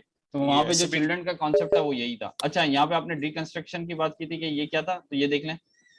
जैसे ही हम यहाँ पे हम करते हैं कि लेट से मेरे पास एक वार है ओ, और ओ के अंदर मौजूद है लेट से चिल्ड्रन, ठीक है। ओ की जगह मैं यहाँ पे नाम दे देता हूँ प्रॉप्स, सॉरी देख लें। अब मुझे ये बताएं, अगर मुझे ये डायरेक्ट चिल्ड्रन यूज करना हो तो एक तरीका तो ये मैं यूज करूँ प्रॉप्स डॉट चिल्ड्रन, ये एक तरीका। और दूसरा तरीका क्या है, मैं इसको डिकंस्ट्रक्ट कर दूं like this children from props, ठीक है। ये दो तरीके हैं। ये डायरेक्ट आप यूज कर रहे हैं ऑब्जेक्ट को यूज करते हुए, ये आप यूज कर रहे हैं डिस्ट्रक्चरिंग करते हुए। तो वही वाला तरीका मैंने यहाँ पे यूज किया हुआ है कि प्रॉप्स के अंदर से मैंने क्या निकाल लिया, चिल्ड्रन। क्लियर है, चलें आगे। यस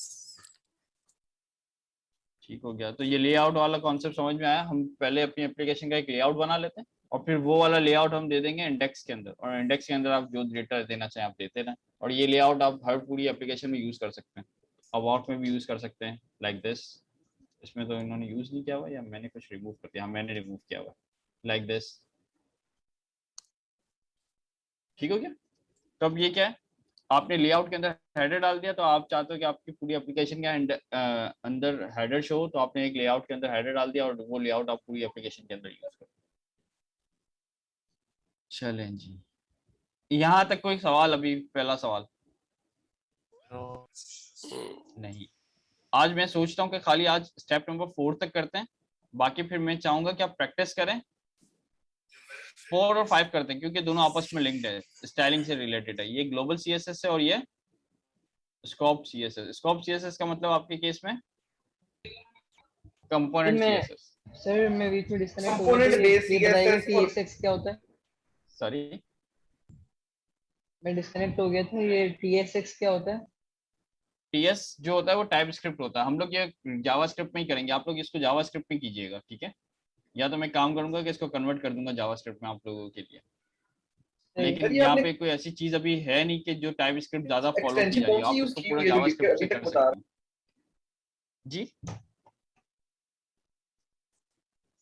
आपने एक्सटेंशन कौन सी यूज की हुई है जो आपको साथ में बताती है ये you are here go at the step 3?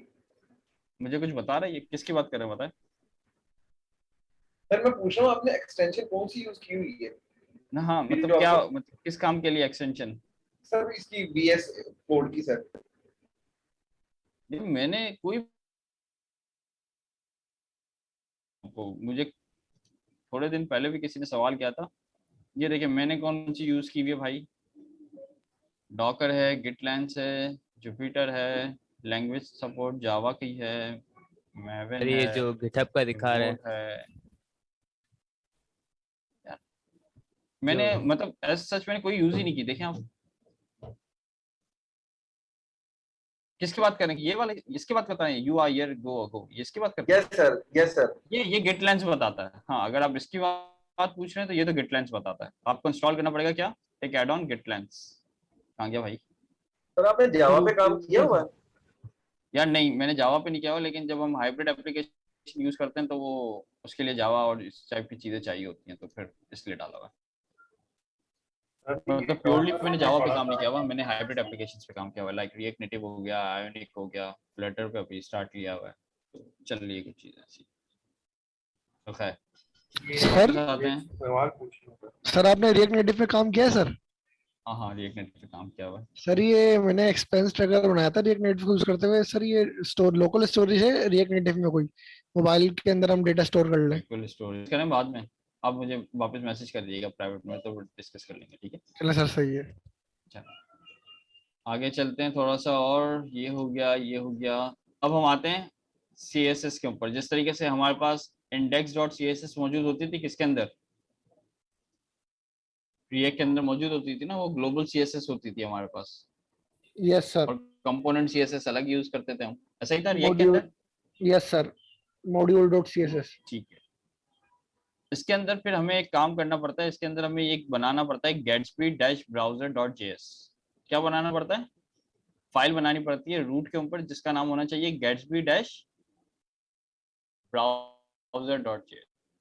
तो ये प्री डिफाइंड फाइल है, मतलब ये नाम आपको मिल जाएगा, डॉक्यूमेंटेशन में आप जाओगे तो आपको ये नाम मिल जाएगा। तो खैर, लेकिन मैं आपको इन शॉर्ट जल्दी से बता देता हूँ कि अगर मुझे CSS ग्लोबल CSS यूज करनी होगी तो मैं ग्लोबल CSS के लिए जावास्क्रिप्ट की फाइल बनाऊंगा, और मैं सिर्फ इसको जो मुझे इंपोर्ट करनी है फाइल वो मैं बता दूंगा। लाइक आपकी जो भी ग्लोबल CSS जहाँ आपने रखी हुई, मैंने कहाँ पे रखी हुई है, सोर्स के अंदर, स्टाइल्स के अंदर ग्लोबल CSS। ये तब ये क्या करेगा, इसको चलाऊंगा तो क्या होगा, आपको क्या लगता है बिहेवियर क्या होना चाहिए, ये पढ़ के आपको क्या लगता है? अरे पेज पे येलो कलर चेंज होगा। एग्जैक्टली, तो आपकी पूरी HTML का बैकग्राउंड कलर क्या हो जाएगा? येलो। येलो, ठीक है। तो ये हमने ग्लोबल CSS बता दिया। अगर आप यहाँ पे अपनी कोई क्लासेस बना लेंगे, लेट्स से ABC, तो ये वाली क्लास आप अपनी पूरी एप्लीकेशन के अंदर कहीं भी यूज कर सकते हैं, ठीक है? तो ये ग्लोबल CSS है। आपकी कुछ ग्लोबल CSS होती हैं और कुछ आपकी कंपोनेंट बेस्ड CSS होती हैं। स्कोप CSS, स्कोप CSS के लिए क्या मुझे ब्राउजर के अंदर बताने की जरूरत है?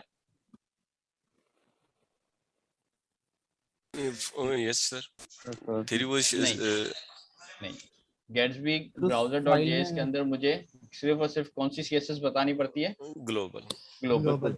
अगर जो स्कोप CSS होती है, यानी जो आपकी कंपोनेंट बेस्ड CSS होती है, वो आपको बताने की जरूरत नहीं होती, ठीक है? वो आप फिर किस तरह डिफाइन करते हो अपनी CSS को?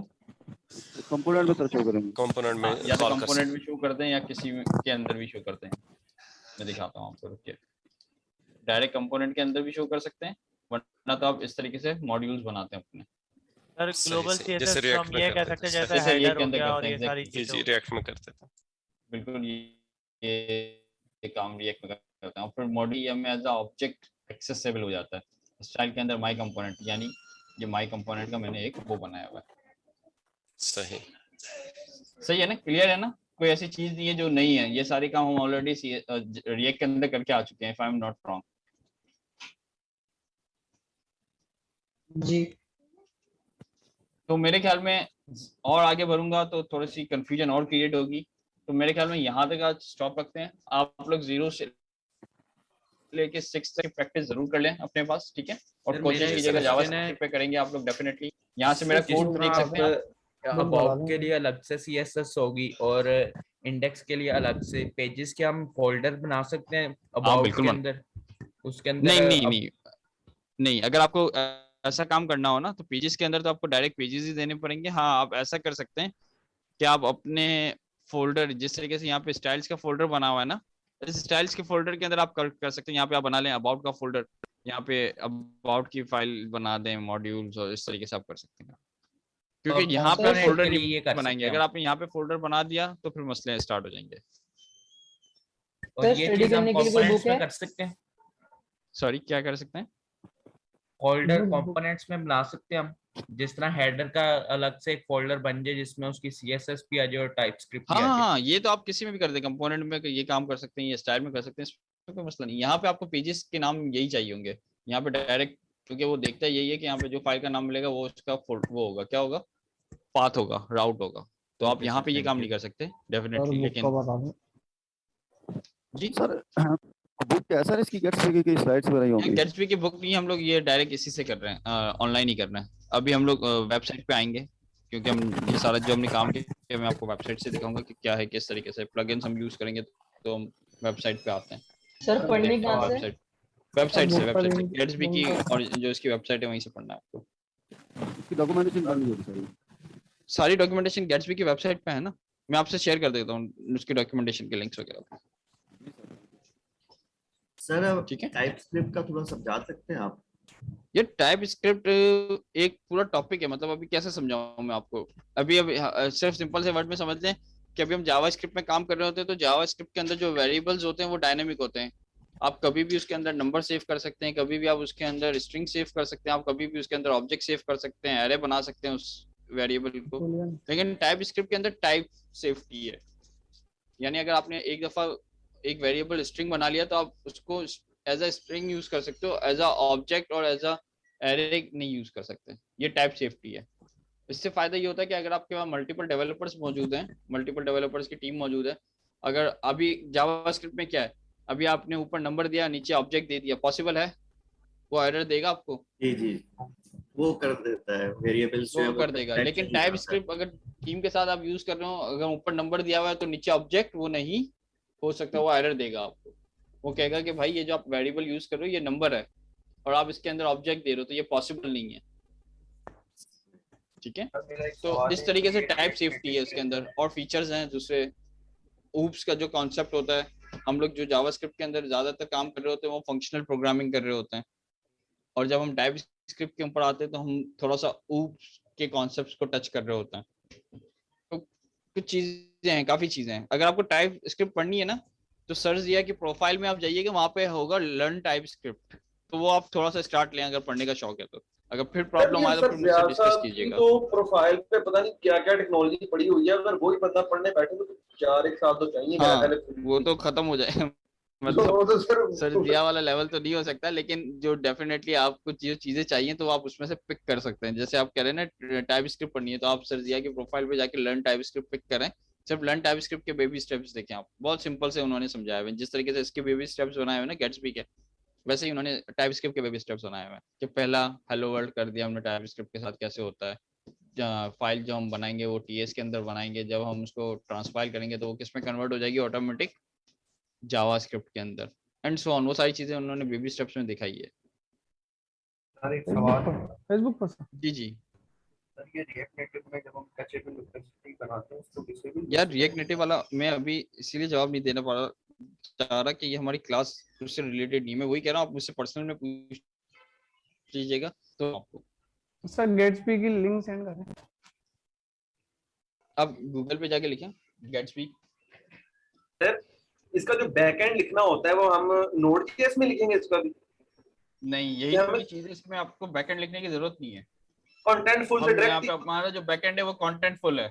कंटेंटफुल पे हम अपना सारा डेटा डालेंगे और उसको गेट किससे करेंगे? गेट्सबी फ्रंट एंड से, सॉरी GraphQL को यूज करते हुए फ्रंट एंड से यूज करेंगे। गेट्सबे के साथ सर्वर नहीं होता सर? गेट्सबी का सर्वर नहीं होता, नहीं। हमारे पास कंटेंटफुल है ना, वो सर्वर है हमारे केस में। मैं यही कह रहा हूँ, आप लोगों को क्या करना है, गेट्सबे एक्चुअली आप उसने लोगों वर्डप्रेस को को दो रिप्लेस टास्क में देता हूँ। हाँ, ये कुछ हद तक काफी हद तक कर चुका है ये। मैं आपको 2 टास्क देता हूँ, आपको क्या करना है, पहले इसके जो बेबी स्टेप्स सर ने बताए हैं 0 से लेके 5 तक, वो आपको कंप्लीट करने, जो आज हमने क्लास में किए, आप अपने पास करें। और दूसरा आपको मैं मेजर चीज बताऊं कि इसके जो टेम्पलेट्स अभी हमने देखे ना थोड़ी देर पहले, टेम्पलेट्स कहाँ देखे थे, ये मजे की चीज लग रही है टेम्पलेट्स। एग्जैक्टली यही मैं कहना चाह रहा था। आप इसके सिर्फ टेम्पलेट्स को अपने पास रन करके देखें। मैं ये नहीं कह रहा कि आपको चेंज करना है, आपको क्या करना है, रन करना है। सिर्फ रन करके देखें आप। मैं कुछ कह ही नहीं रहा कि आपको ये करना है या वो करना है, आपको सिर्फ और सिर्फ करना है इसको, इसके जो पहले प्री डिफाइंड टेम्पलेट्स दिए हुए उसको एक दफा चेक करना है चला के, बस अपने पास। ये टेम्पलेट्स की लिंक दे देता हूँ। सर ये गेट्सबी के साथ हम रिडक्स वगैरह भी यूज करते हैं या उसकी जरूरत नहीं पड़ती? हाँ, अगर आप जैसे अगर हम रन टाइम वाला काम करने जाएंगे तो फिर जरूरत पड़ेगी, लेकिन बिल्ड टाइम के लिए आपको जरूरत नहीं पड़ेगी। Okay sir, thank you. चलें फिर क्लास यहाँ पे रखते हैं। हाँ, और एक लास्ट ये था कि आपको है ना कंटेंटफुल के ऊपर अपना अकाउंट बनाना है। मेरा लॉक्ड हो गया तो होपफुली मेरा कल तक या आज रात तक खुल जाएगा, तो टेंशन नहीं है, अपने पास तो पूरा वीक पड़ा हुआ है। नहीं भी होगा तो नया बना लेंगे किसी ना किसी तरीके से। लेकिन आप लोग अपने पास है ना सारा का सारा एक वो करके आए, क्या करके आए, कंटेंटफुल का अकाउंट क्रिएट करके आइएगा। और नेक्स्ट टाइम है ना ये सारे स्टार्टर्स को अपने पास सिर्फ रन करके देखिएगा, आपको थोड़ी सी चीजें आइडिया होना स्टार्ट हो जाएंगी कि किस तरीके से ये लोग प्रैक्टिसेस यूज कर रहे हैं। फिर हम नेक्स्ट क्लास से हम अपने प्लगइन्स और कंटेंटफुल के साथ इसको कनेक्ट करके देखते हैं इंशाल्लाह। सर वो एक्सक्यूज मी सर, वीडियो जो पुरानी है वो तो सर अपलोड कर मैं करवा देता हूँ। ये मैं कोशिश करूंगा कि इस वीक में वेडनेसडे तक इंशाल्लाह सारी वीडियोस अपलोड हो जाएंगी, आज की क्लास की भी। सर एक दो क्वेश्चन है, एक अकाउंट बना रहे हैं लेकिन वहाँ पे वो कंपनी मांगता जा रहा है और वो कोई रैंडम कंपनी लिख रहे हैं लेकिन वो एक्सेप्ट नहीं कर रहा। पैना क्लाउड लिखो भैया, करेगा टकाटक एक्सेप्ट नहीं करेगा कंपनी में। मैं देख लेता हूँ, मैं देखता हूँ। मैं एक्चुअली मेरे पास अभी कोई अकाउंट नहीं पड़ा हुआ नहीं है। मैंने सिर्फ एनएस लिखा था, भी लिखते हैं आप। साइन अप करके अस्सलाम वालेकुम साइन अप करके एक वालेकुम अस्सलाम दो। सर जी वो जो व्हाट्सएप पे ऐड करना है वो मैसेज आ रहा है कि फुल इज फुल। यार तो फिर इसका क्या तरीका है? फिर इसका दूसरा तरीका ये कि हम एक और ग्रुप बनाए और जो फुल हो चुके हैं वो दूसरे यूजर्स इसमें आ जाएं और पहले यूजर उसमें रहें, ऐसा करना है। टेलीग्राम के अंदर इतने सारे लोग हैं और क्लास लेने के लिए कोई भी नहीं करता। व्हाट्सएप पर फ्रेंडशिप चल रही थी ग्रुप में, तो ऐसे लोग मुझे थोड़ा टाइम दे, आज मुझे काम करें, मुझे टाइम दे, मैं देख के बताता हूँ कि इसका क्या सॉल्यूशन है। सर क्विज कब है? क्विज अभी अनाउंस नहीं हुआ, बहुत जल्द हो जाएगा, होपफुली इस वीक में हो जाएगा। इसलिए डेटा वो अपलोड कर दीजिएगा आज तक सारी वीडियोस। जी जी मैं जरूर, मैं वेडनेसडे तक कोशिश करूंगा कि सारी वीडियोस अपलोड कर दूं। ठीक है, बहुत शुक्रिया। सर एक सवाल है सर, हमारा सिलेबस जो है ना अभी तक अपलोड नहीं हुआ हुआ। सिलेबस मैंने आप लोगों को दे दिया है, if I am not wrong, am I right? Yes sir. Okay sir ठीक है, मैं ग्रुप में देख लेता हूँ शेयर। हाँ देख लीजिएगा, मैंने सेंड कर चुका हूँ ऑलरेडी। सर ये कंटेंटफुल पेड है? कंटेंटफुल वैसे पेड है, लेकिन हम लोग एक कंपनी अपनी बना सकते हैं फ्री में, ऑर्गेनाइजेशन हम यूज कर सकते हैं, तो हम लोग फ्री वाले पेड नहीं है वैसे। अगर सेंस से देखें तो एक ऑर्गेनाइजेशन है, हम अपना अच्छा खासा काम कर सकते हैं, तो पेड नहीं हम काम कर लेंगे। ये बैकग्राउंड में बहुत खराब आवाज आ रही है। जी जी सर ये road to learn React, sir एक सवाल था। जी जी सर ये road to learn React book है, वो सर फॉलो कर सकते हैं रिएक्ट का अगर और अच्छा करना है? रिएक्ट के लिए, हाँ रिएक्ट के लिए आप कर सकते हैं, बिल्कुल रिएक्ट के लिए तो है ना। ठीक है सर एक क्वेश्चन था क्लाइंट रिलेटेड, अगर आप रिस्पॉन्ड करना चाहें अभी या प्राइवेट में? क्योंकि अगर गेट्सबी से रिलेटेड है तो अभी कर लो, लेकिन अगर नहीं कुछ सर, और है तो Gatsby से मैं related चाहता हूँ कि इस टॉपिक में ना, तो फिर प्राइवेट में कर लेना, कोई मसला नहीं है। I will reply. Thank you class, दुआ में याद रखिएगा। अल्लाह हाफिज़। अल्लाह हाफिज़।